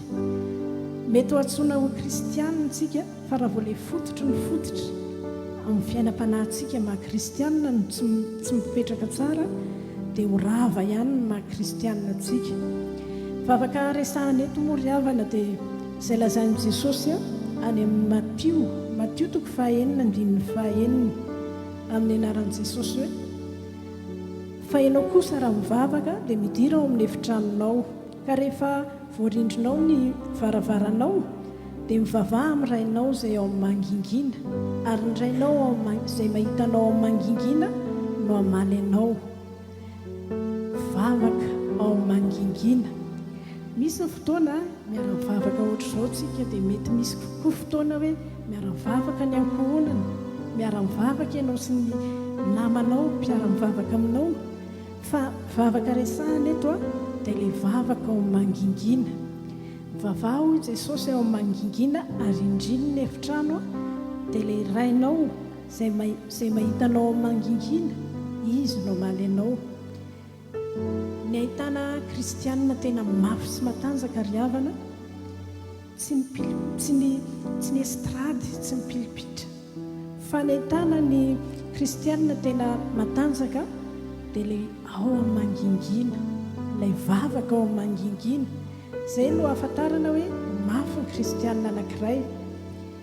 Tsika samy mahafantatra fa ny tao amin'ny baiboly Jesosy dia ny mpianatra nanantany azy, ny angavy azy ny mpianatra, dia ny angavian'ny mpianatra izao no tenen'ny mpianatra hoe: tompoko, mampianarana hivavaka tahaka ny nampianaran'ny jaona ny mpianany. Zavatra anankiray no manangatahan'ny mpianatra. Zareo tsy nangataka hoe Jesosy io mba hampianaro, nanao fahagagana be dia be ianao, tena nampitolagaganay ary nampitolagagan'ny olona, fa mba hampianaro izay Jesosy ianao fahagagana. Tsy fahagagana no nangatahan'ny mpianatra mba ho hampianaron'i Jesosy, fa hoy ny mpianatra: tompoko, mba hampianaro izay hivavaka. Satria nahoana? Reto mpianatra reto dia nahitan'i Jesosy fomaraina, hitan'ny zareo miara-matory zareo, dia hitan'i Jesosy hoe fomaraina amin'ny 2, fomaraina amin'ny 3, dia lasa izy mivavaka mitokana. Dia hitany koa Jesosy hoe miara-manompo izao toute la journée manaraka an'i Jesosy, manompo manao asa fanompona zareo, dia samy efa vizaka be. Fa Jesosy alefa mody ny mpianatra hiala sasatra, fa izy lasa mitokana mivavaka. Dia izay nagagan'ireto mpianatra reto hoe tena misy lakile mihitsy any amin'ny Jesosy io mahatonga azy hoe maharitra mivavaka izy na fotoana inona na fotoana inona, marain'alina, amin'ny atoandro, amin'ny hariva, amin'ny alina. Dia izay nahatonga ny mpianatra hoe nangataka tamin'i Jesosy hoe mba hampianaro izay hivavaka, satria ihany koa fantatry ny mpianatra hoe mivavaka fototry ny fototry maha-kristianina amin'ny fanarahana an'i Jesosy. Fahagagana mantsy ry havana dia tsy mamaritra fiainam-panahin'ny olona anankiray. Mety mahavita fahagagana be ny olona anankiray satria fanahy masina miasa amin'ny alalany, tia hanasoa ny vahoakany, fa ny fahagagana tsy mamaritra fiainam-panahy. Tsy niteny ny mpianatra hoe mampianara anay hanao fahagagana, fa mampianara anay hivavaka, satria mila mianatra ty vatantsika, mila mianatra tsika hoe ahoana izany fivavaka izany, satria ty vatantsika ty tsy tia mivavaka ty vatantsika ty, fa tena hoe mandaha foana ty vatantsika ty, fa tsy maintsy terena ny vatantsika izay vao mety mivavaka. Hoy ny tenin'Andriamanitra any amin'ny Jeremia 5:5 izao nolazain'i Jehova: mijanona eo an-dalana ianareo ka izaho, ary anontaniao izay lalana masaka hatry ny ela, dia izay lalana mankany amin'ny tsara ka ino no izory, dia hahita fitsarana ho amin'ny fanahinareo ianareo, nefa hoy izy tsy zotra izahay. Eto a tenin'Andriamanitra, eto Andriamanitra dia mandefa toriteny izy, mandefa toriteny Andriamanitra hoe mba anontanio lala-masaka hatry ny ela. Ao anatin'ny Baiboly ry havana, ny olona tena miorina, ny olona tena hoe naharitra ny fiainam-panahiny tamin'ny fiarahana amin'ny Tompo a, dia ny olona izay nanaraka ny lala-masaka hatry ny ela. Inona izany hoe lala-masaka hatry ny ela izany? Lala-masaka hatry ny ela dia ny lalana efa nety mizoran'ny olona. Dia ao anatin'ny Baiboly a, ny olona rehetra izay nahita asa lehibe nataon'Andriamanitra taminy nefa tsy nangatahany akory, dia ireny olona ireny a nandeha tamin'ny lala-masaka hatry ny ela. Ireo lalan'ny olona nahomby ara-panahy tao anatin'ny Baiboly. Androany dia lala-masaka atoron'Andriamanitra antsika dia ny hoe mila miverina amin'ilay fototry ny fototra dia ny vavaka. Dia hoy ny tenin'Andriamanitra hoe anontanio, dia androany a anontanio anie Enoka, ndao anontanitsika Enoka dia voalazan'ny tenin'Andriamanitra ny amin'ny Genesisy 5:12 ary niarana andeha tamin'Andriamanitra 300 taona Enoka. Dia any amin'ny Genesisy 5:14 ary niarana andeha tamin'Andriamanitra Enoka ka tsy hita izy fa nentin'Andriamanitra. Fiainany Enoka zany a, le 300 taona io dia tapany farany amin'ny fiainany Enoka. Fa ny fiainany Enoka nanomboka teo amin'izy hoe tena andeha hiaraka amin'Andriamanitra, dia izany hoe niaraka tamin'Andriamanitra zany. Fiainany Enoka zany a dia ny raha niaina tamin'Andriamanitra.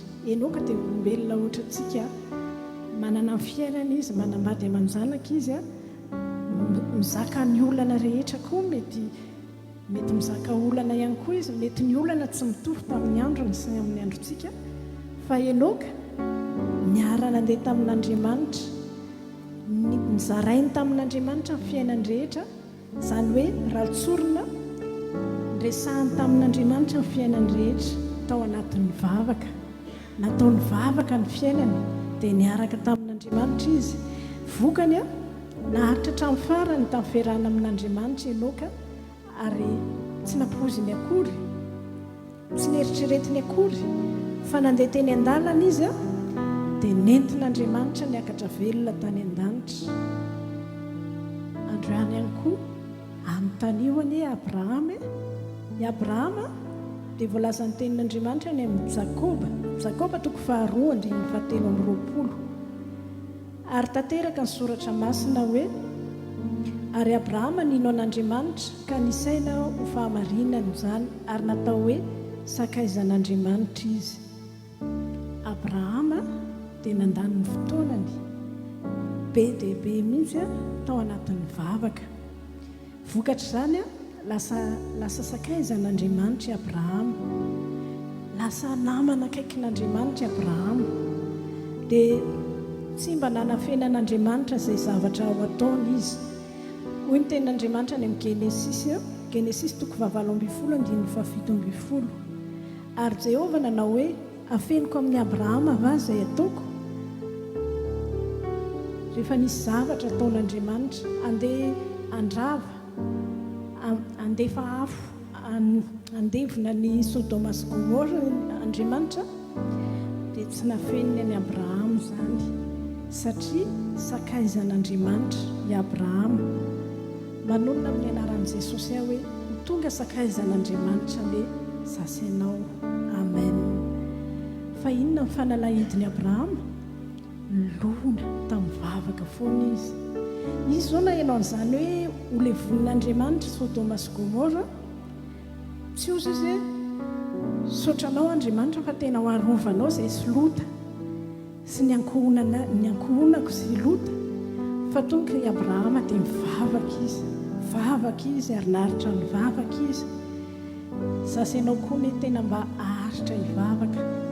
Izany a ilay lala-masaka hatry ny ela efa nandehanan'ireo olona nahomby tao anatin'ny Baiboly fa izasanao koa ndao mandeha amin'izany lalamasaka atry ny ely zany a dia mifototry dia mivavaka zany fiainam-bavaka zany tadidio foana fa satana efa nolazaiko teo fa satana dia hiverina ao anatintsika isan'andro satana dia hiverina amin'ny fiainantsika isan'andro fa fiainam-bavaka ilay fototry ny fototra rehefa mafy tsara dia tsy tamana eo izy ary tsy ahavita nininina aminao sy amiko izy amen mivavaka no fototry ny fototra ara-panahy ary amaritra ny hoe atohatra ve zasenao raha tojo olana be raha tojo fisedrana mafy ny mpianatra no ny tafatsangany Jesosy dia nametripetra ny mpianatra izy dia hoy Jesosy any amin'ny Lioka 4:20 andininy 7:20 tapany farany dia hoy Jesosy hoe fa mitoy reto tanàna mandra-panafinanareo amin'ny hery avy amin'ny avo dikan'izany a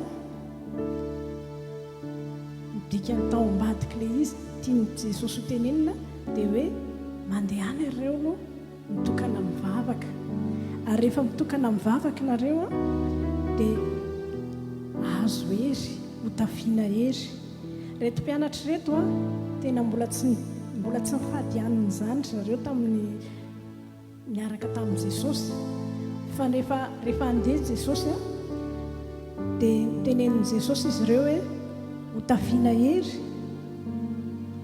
hery a tao anatin'ny vavaka dia tao anatin'ny vavaka izy ireo nahavita ny fadianina 10 andro satria ao anatin'ny mivavaka dia fototry ny fototra ary azoana hery avy amin'ny fanahy masina mivavaka no fanalahidy ny fanalahidy ary ao anatin'ny vavaka dia misy herin'Andriamanitra herin'Andriamanitra sy ny asan'Andriamanitra ho amin'ny fiainantsika ndeha ho jerentsika neny Deutéronomie 7:20 izay milaza hoe amin'ny anaran'i Jesosy Jehova Tompo ianao vao naneo tamin'ny mpanomponao ny fahalebiazanao sy ny tananao mahery fa aiza ny misy Andriamanitra la any an-danitra na aty an-tany mahay manao araka ny asanao sy ny herinao Andriamanitra dia naneo ny heriny Andriamanitra ihany koa ny herin'Andriamanitra Jesosy raha mitsangana tamin'ny maty dia nisy herin'Andriamanitra nanangana azy ary androany Andriamanitra dia aneo ny heriny amin'ny fiainanao fanafasana aza dia nivono ny herin'Andriamanitra sy ny asan'Andriamanitra fa androany fanahy masina iantso ny fanahy masinantsika mba anetsika ny heriny amin'ny fiainanao amin'ny fiainantsika tsirairay avy satria isaky mangataka ny fanahy masina zasenao dia misy herin'Andriamanitra etsehan'ny fanahy masina dia androany iantsoantso ny fanahy masinantsika hoe fanahy masina feno indray ndao manasanao mba anakipa masonao satria ilaitsika ao anatin'ny vavaka dia misy herin'ny fanahy masina satria ny fanahy masina sy ny vavaka dia famatotra androany ny fototry dia iantso ny fanahy masinantsika ao anatin'ny vavaka angataka indray ny fanahy masina satria ao anatin'ny herin'ny fanahy masina afaka manetsika hery taka ny herin'ny fanahy masina izay nanangana ny Jesosy dia afaka anetsika hery anangana izay zavatra rehetra efa maty na efa rava amin'ny fiainanao ndao ary hivavaka tsika samy amerintsika tompoko mba angataka ny fanahy masina fenoinao indray ndao averintsika mipito izany fanahy masina fenoinao indray fanahy masina fenoinao indray fanahy masina fenoinao indray fanahy masina fenoinao indray fanahy masina dia ndao mba angataka ny herin'ny fanahy masina ihany koa tsika fenoy ny herinao indray fanahy masina mihoatra noho ny tamin'ny lasa ho averintsika impitondray ihany koa zany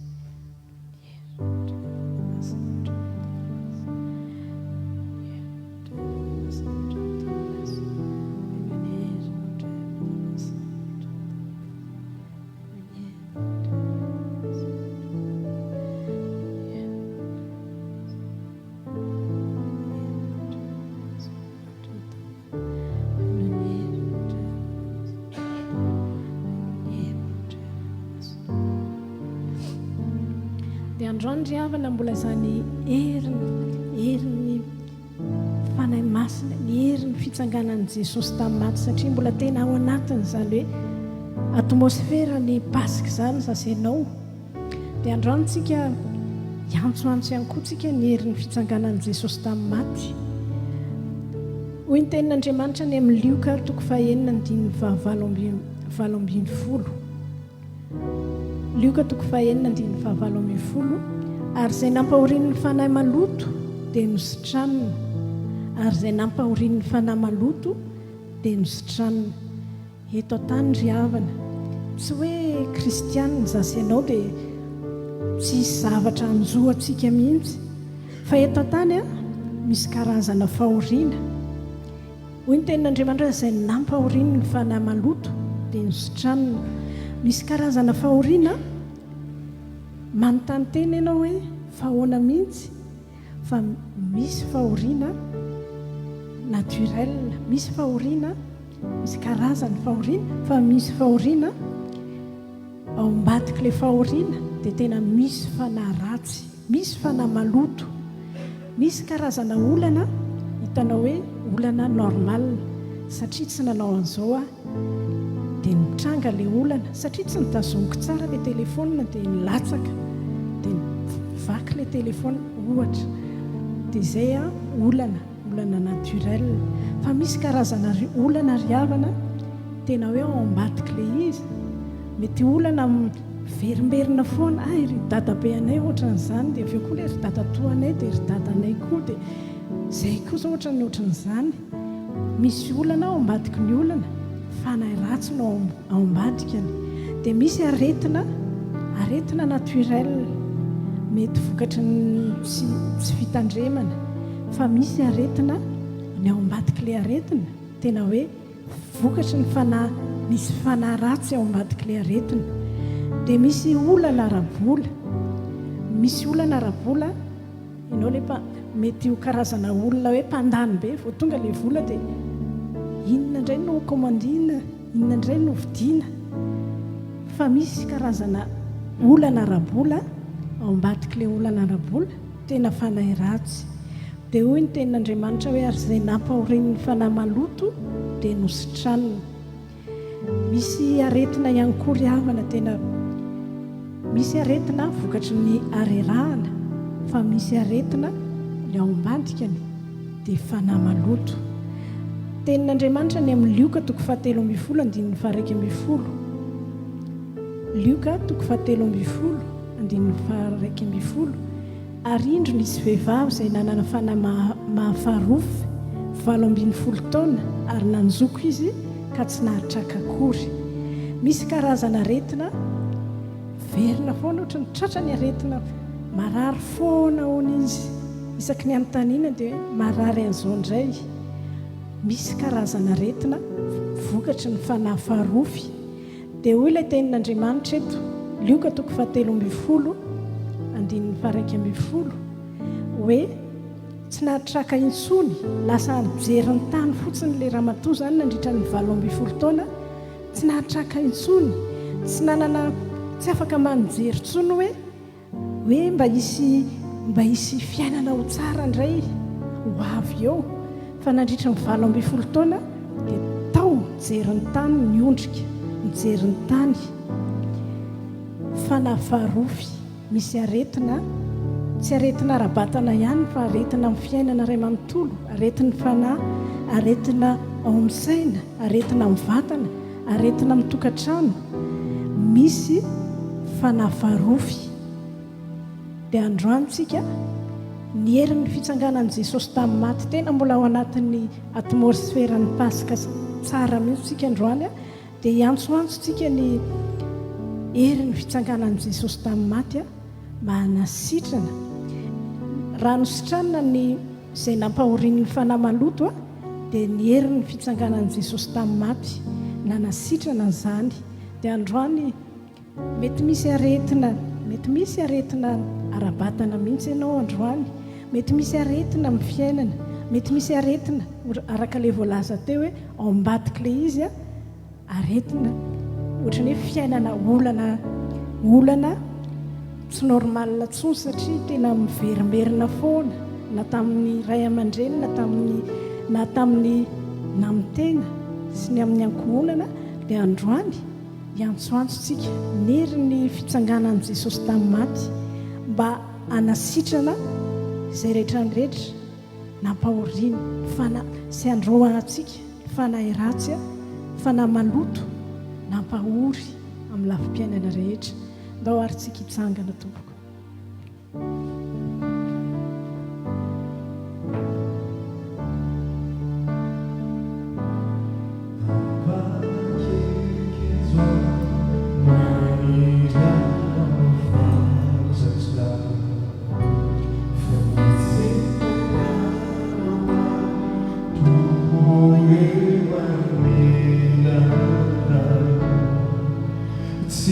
Toerana matsaray tondeo akaikina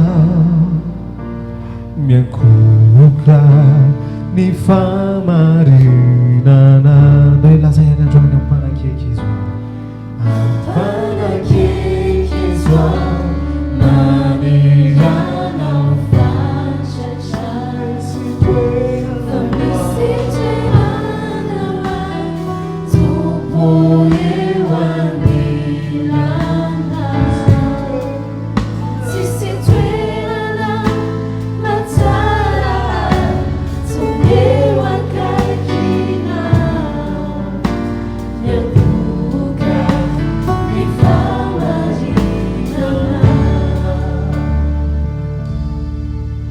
sotranao izay Andriamanitra ampivereninao amin'ny fototry ny fototry ara-panahy amin'ny fototry ny fototry ny fiainam-panahinay ary misaotra fa manomana toerana ho anay isan'andro, isan'ora, isa-minitra, isa-segondra eo akaikinao ianao satria eo no andraisanay ny herinao, ny herin'ny fitsangananao tamin'ny maty Jesosy Kristy dia eo amin'ny fototry ny fototry eo amin'ny vavaka iarahanay aminao amin'ny mangingina no ampidinanao an'izany herin'ny fitsangananao tamin'ny maty izany. Androany ihany koa dia ampatsiahivinao anay fa ny fiainanay dia tsy mandehandeha foana fa marina hoe ao aminao zahay fa ao ambadiky ny olana, ao ambadiky ny aretina, ao ambadiky ny olana ara-bola, ao ambadiky ny fahoriana isan-karazana dia mety misy fanahy ratsy, fanahy maloto ao ambadiky izany ka ny herin'ny fitsangananao tamin'ny maty Jesosy androany dia andrava, androaka ary anasitrana izay rehetrarehetra tratran'izany aretina na fahoriana na olana izay misy fanahy ratsy ao ambadiky izany.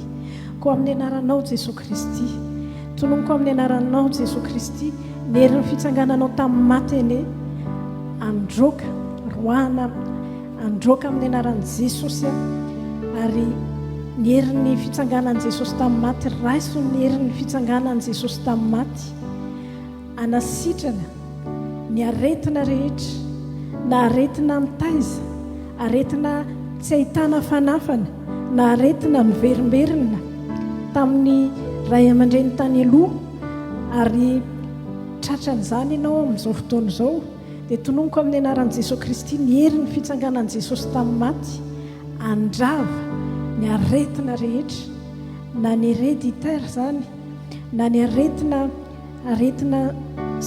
aretina manokana maladie rara na aretina kely na aretina takininina fisehony amin'ny vatanao dia tononoko amin'ny anaran'i Jesosy Kristy ny herin'ny fitsanganan'i Jesosy Kristy andrava napotika andevona ny aretina rehetra.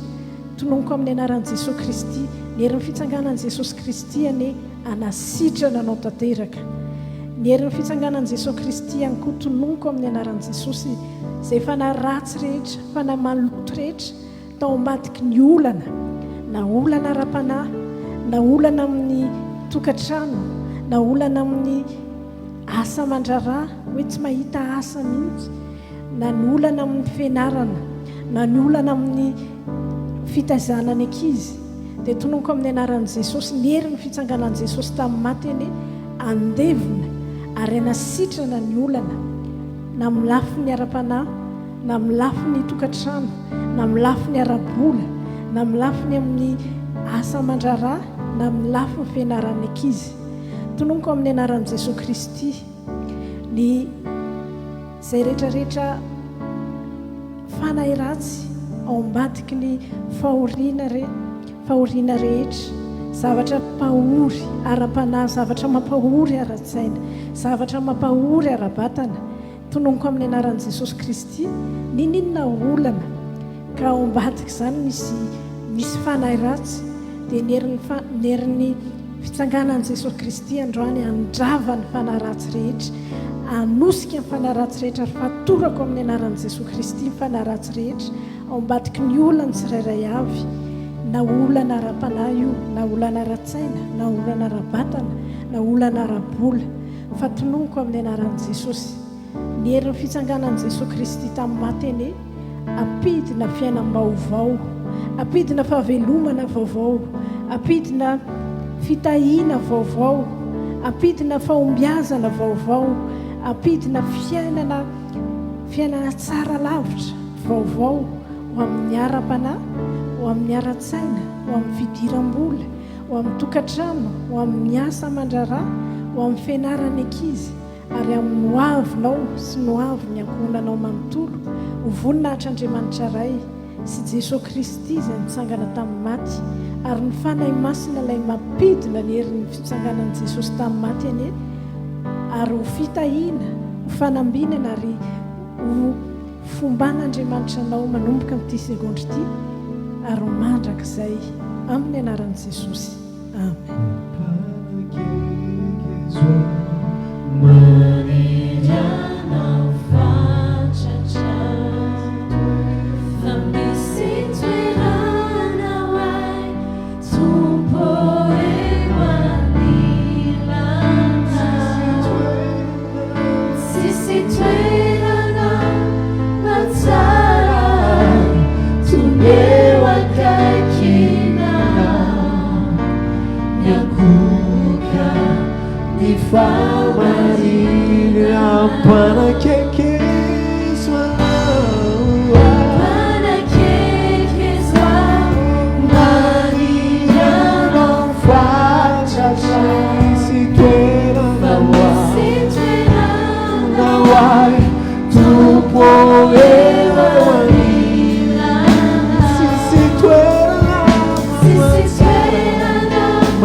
Fandraisana fanasan'ny tompontsika ry havana dia manasa ny diakona tompona andraikitra tompoko.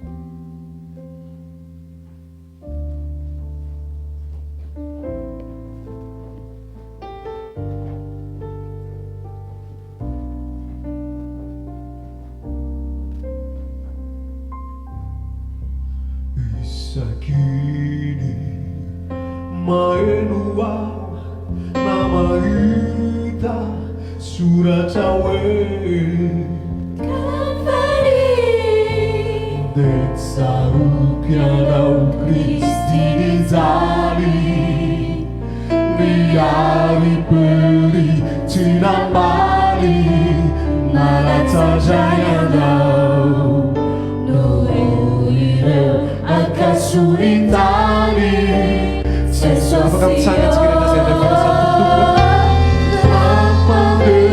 Jambu buyanau nefageau fakau name sujatali uwangi tenala Tibazakanu Lumerunda Sairia Chata Surida Fangai no mi no suruna Jesosy mafaitra loatra re Jesosy za mikanibany azoko atao re itiny fo komeko anao izaho maomena ny fotoko ny nahazo anao ry tompo Umewery aomba tsy ho lefy Iasatsio trany fefy famelomako nananao ny Kristy Fandresy lainafonyainy vai miasa hoanao maritra ka tsy ho sasatra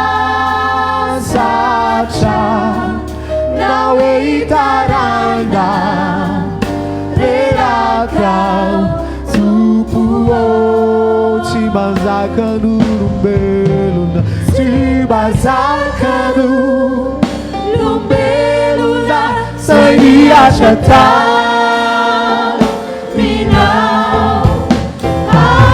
Abiturina Fanyainao mihitsy no natosona Jesosio mafaitra loatra re Jesosy za mikanibany azoko atao re itiny fo komeko anao izaho sangatsika tompoko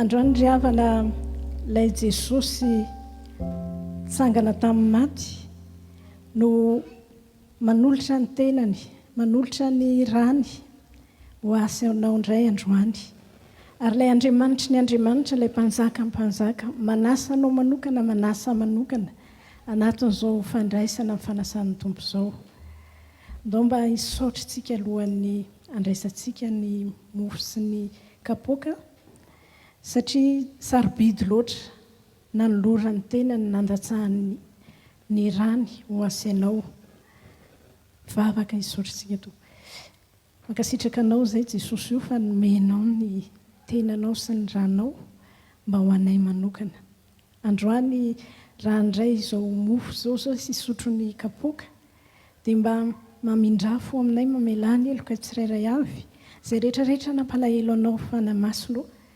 tamin'izay rehetra ny teneninay ny saininay nataonay na tsy nataonay dia amin'izao sekondro mba mamindrafo aminay mamelany elokay mba izao fanasana atrehanay sy raisinay izao ny tsy ho fany amelohana anay tsy ozina ho anay fa ho fitahiana ho an'izay rehetrarehetra mandray izany vonina hitraoreriany Andriamanitra ray zanaka ary fanamasolo amen alohan'ny nanantsika mofo ry havana dia hoy ny tenin'Andriamanitra ao Matio 5:20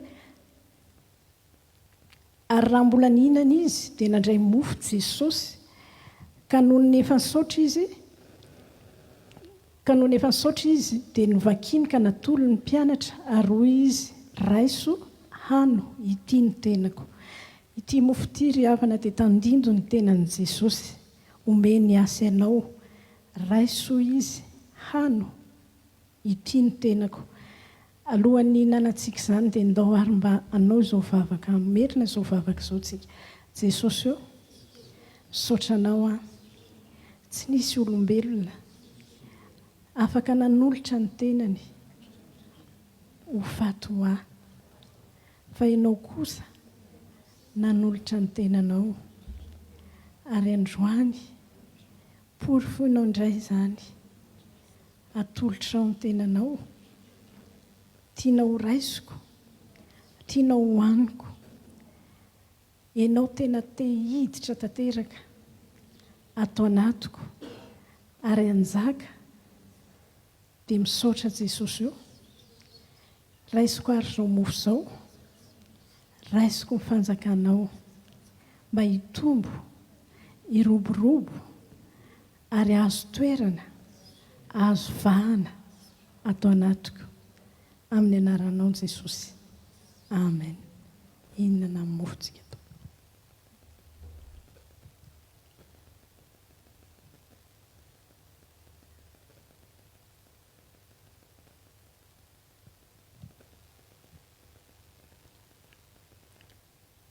Hoy ny andininy 7:20 sy 8:20 amin'ny Matio 4:20 ihany. Ary nandraika moka izy ka noho ny efa nisaotra dia natolony azy ka nataony hoe sotroinareo rehetra ity fa ity no rako dia ny amin'ny fanekena izay latsaka ho an'ny maro ho famelan-keloka. Jesosy nandatsaka ny rano ry havana namela ny elontsika dia mba azo fiainana mandrakizay zasenao. Androany ndao hisotro izany dia hisotro famelan-keloka. Nisy ny famelan-keloka indray mandeha monja nataon'i Jesosy mba tonga asenao tena hoe azo fiainana mandrakizay. Fa isan'andro ihany koa tsika dia mandray famelan-keloka. Rehefa mifono tsika dia matoky sy marina izy dia mamela ny elontsika. Dia androany zao zao kapoaka zao tandindony rano Jesosy dia rano ny fanekena izay alatsaka ho famelan-keloka. Dia ndao tsika hisaotra ny Jesosy satria namela ny elontsika tamin'ny lasa izy dia mbola namela ny elontsika izy androany. Ary zany rano zany mbola afaka amela ny elontsika mandra-pialantsika ety an-tany. Dia ndao hisaotra azy ary hisotro zany tsika ho marika ilay fanekena famelan-keloka mandrakizay nataon'i Jesosy. Amerina izao vavaka izao tsika tao. Jesosy io saotranao ny amin'ny ranao ranon'ny fanekena mandrakizay famelan-keloka. Hisotro izao kapoaka izao Jesosy famelan-keloka ho aho tamin'ny lasako rehetra ary ny androany sy amin'ny ho avy manontolo. Dia ataovy mikoriana atao anatiko famelan-keloka aho hikoriana amin'ny fiainako amin'ny anaranao Jesosy Kristy. Dia ampio hafana masina ahibebaka mba azo famelan-keloka amin'ny fotoana rehetra izay ahatsiarovako fameloka eo anatrehanao amin'ny anaran'i Jesosy Kristy amen. Iara hisotro ny kapoaka tsika.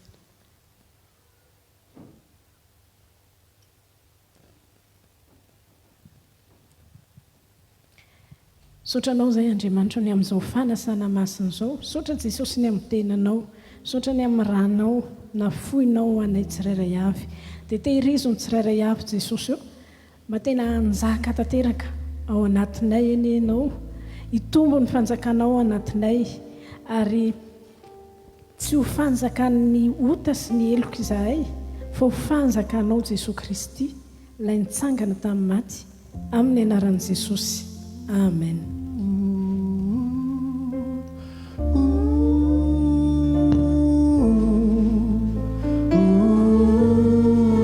Afaka mahazo toerantsika tompoko.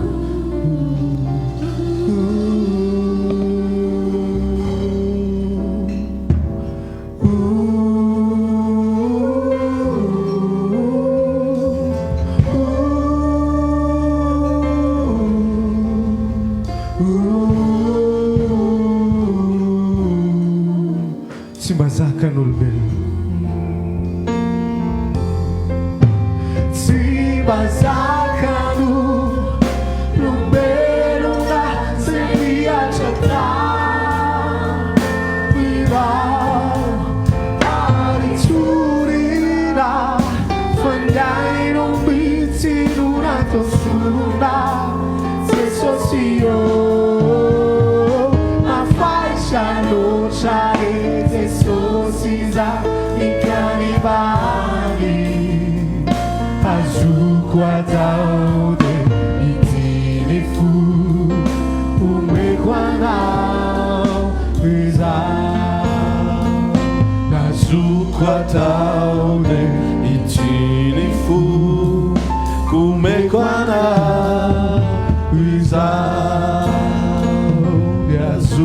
atao de itiny fo omeko anao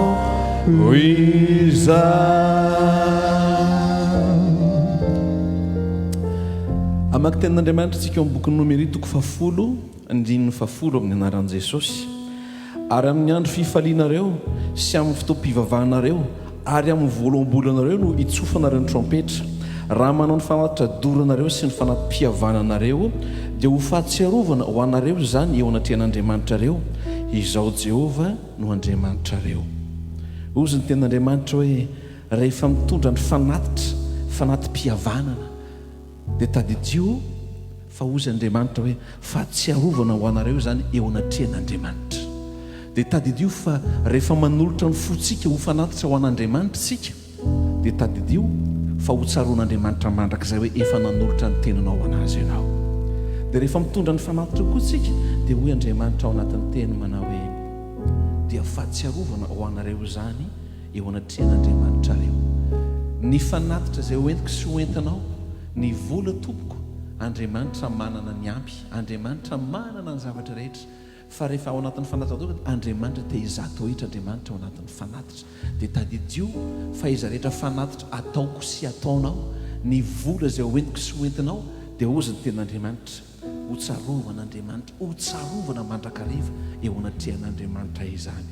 Dia tadidio fa ny fifalianao manolotra ao an'andriamanitra dia ho tsaroan'andriamanitra ny fifalianao ihany koa. Dia androany dao tsika samy hivavaka eo andriamanitra androany mba tiako tsarovanao manokana ny fanolorako ny fanamafisako ny tenako indray mba ho ataoko fanatitra voalohany indrindra. Androany andriamanitra dia ninona mba mety endriky ny fiainako na mety manao ahoana tompo na mety manao ahoana dia androany amafisako ny fanolorako ny tenako ho anao Jesosy. Ianao mihitsy no hivavaka e Jesosy io mety manana omena mety tsy manana omena kanefa kosa andriamanitra afaka atolotra anao ny fiainako dia atolotra anao Jesosy mba ho fanatitra velona ho ankasitranao.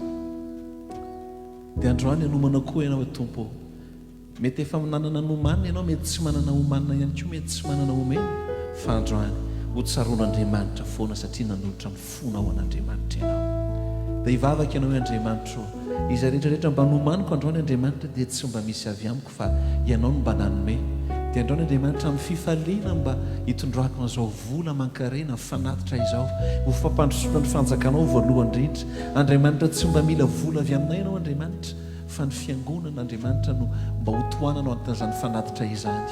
Ho fampandianana zao fiangonana zao andriamanitra dia ho tahina manokana ny fahafoizana ny fo manolotra mpifaliana rehetrarehetra dia ho tahinana e Jesosy mba ho tsarovana andriamanitra mandrakizay ene ny fahafoizana zao fiangonana zao amin'ny anaran'i Jesosy Kristy tompo. Amen.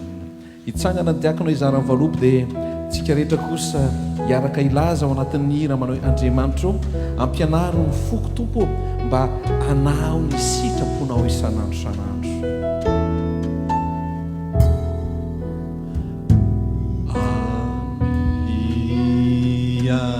Narval pamunzio hanau nisi capuna fayana nutupuku umefu mana ni fitundanao siutarini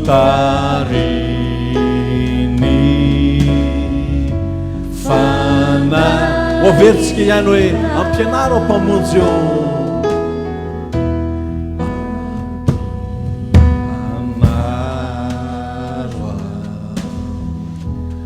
anaro mpamonjy anao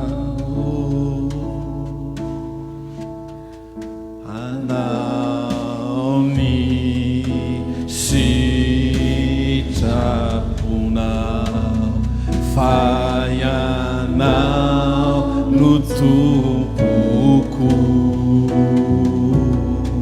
umefu manaki ni fitunzanao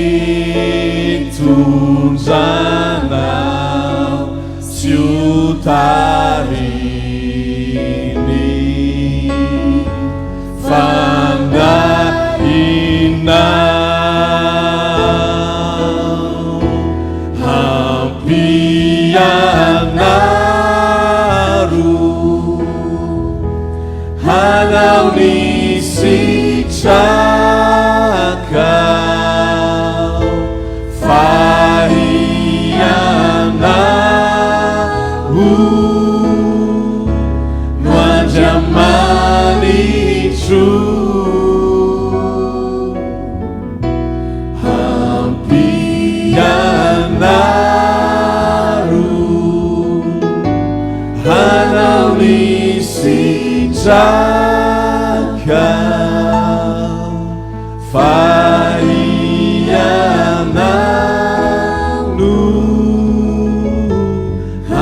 lazao andrano hoe ampianaro tompo anao sitrakao ampianaro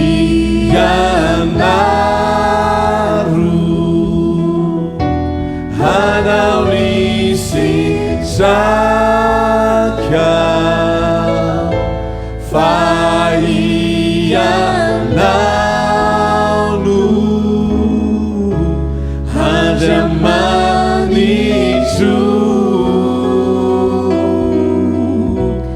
ampianaro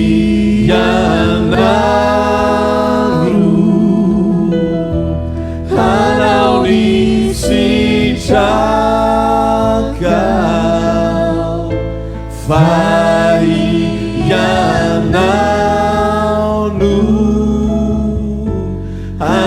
iarana itsanga antsika rehetra dia ilaza farany hoe ampianaro Andriamanitro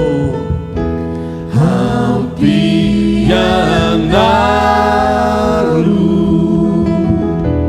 hanao ny sitraka faianano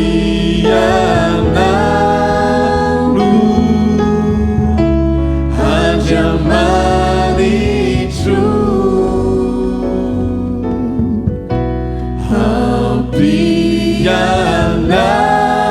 ampianaro hanao ny sitraka faianano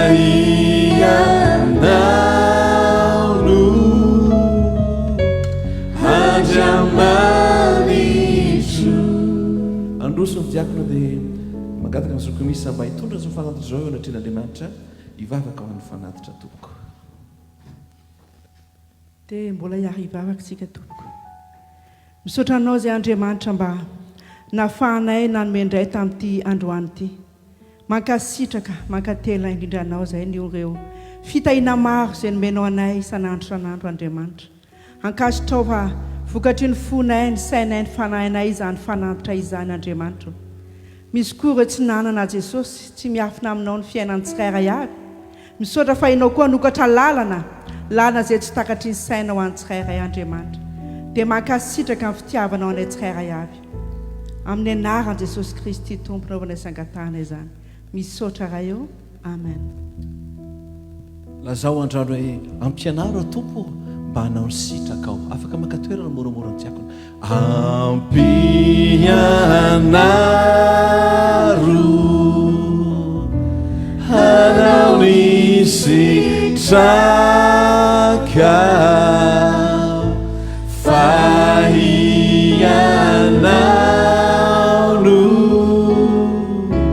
handramanitro apitro mifonao tananao androany dia lazao hoe ampianaro Andriamanitro mba hanao ny sitrakao mba atoky anao ampianaro Andriamanitro mba hanao ny sitrakao mba ampianaro isan'andro Andriamanitro mba hanao zay tokony ho atao mariky ny sitraponao Andriamanitro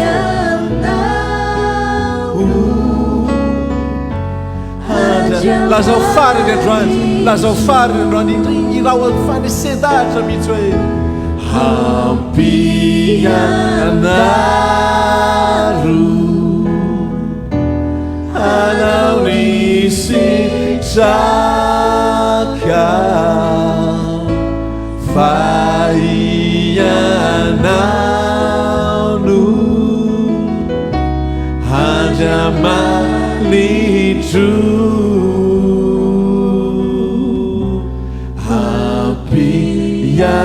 ampianaro hanao ny sitraka faianano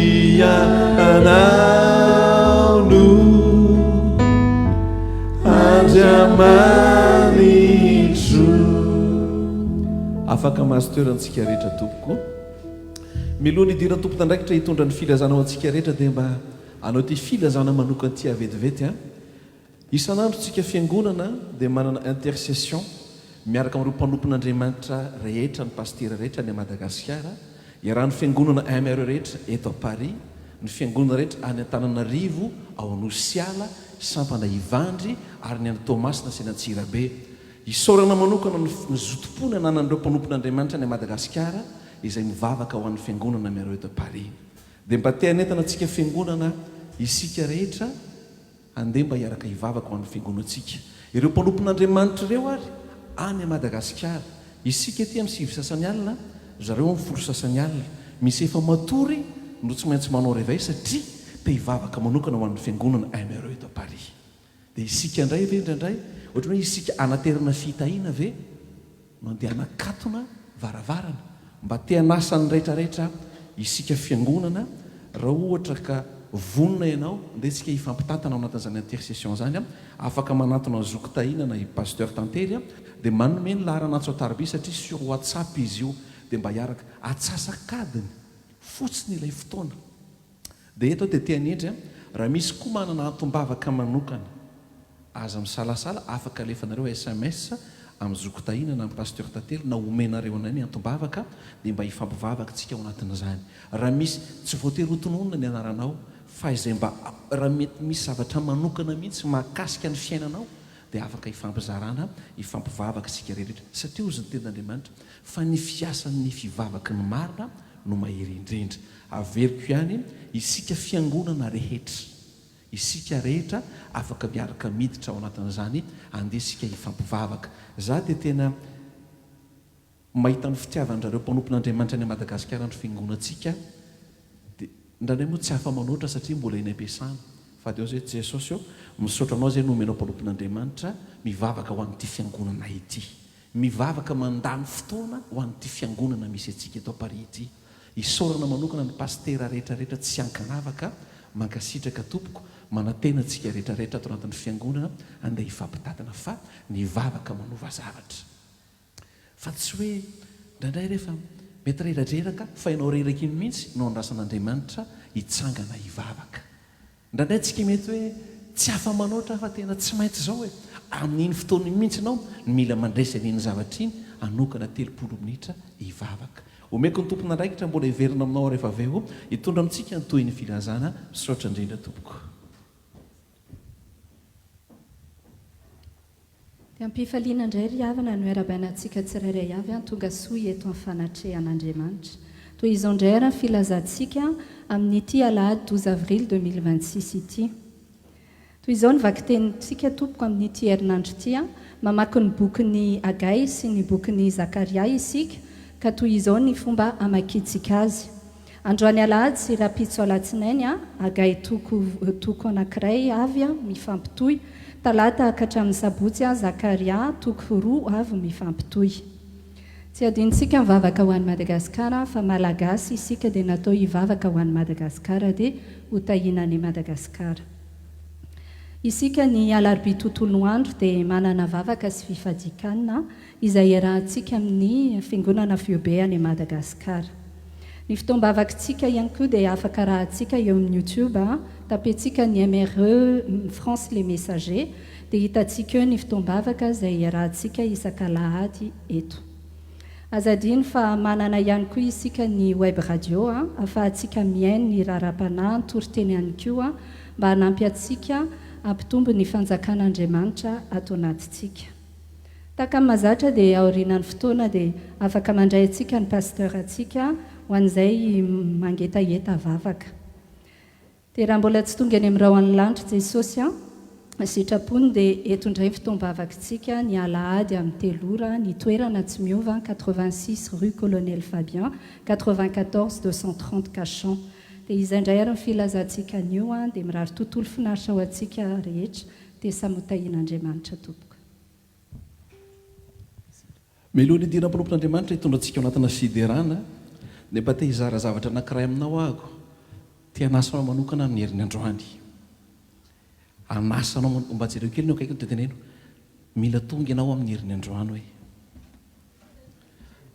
mila tonga ianao amin'ny herin'ny androany hoe tongava mihitsy amin'ny herin'ny androany hoe matiantoka ianao raha tsy tonga amin'ny herin'ny androany hoe manana filazana manokana mba tiako hifampizarana aminao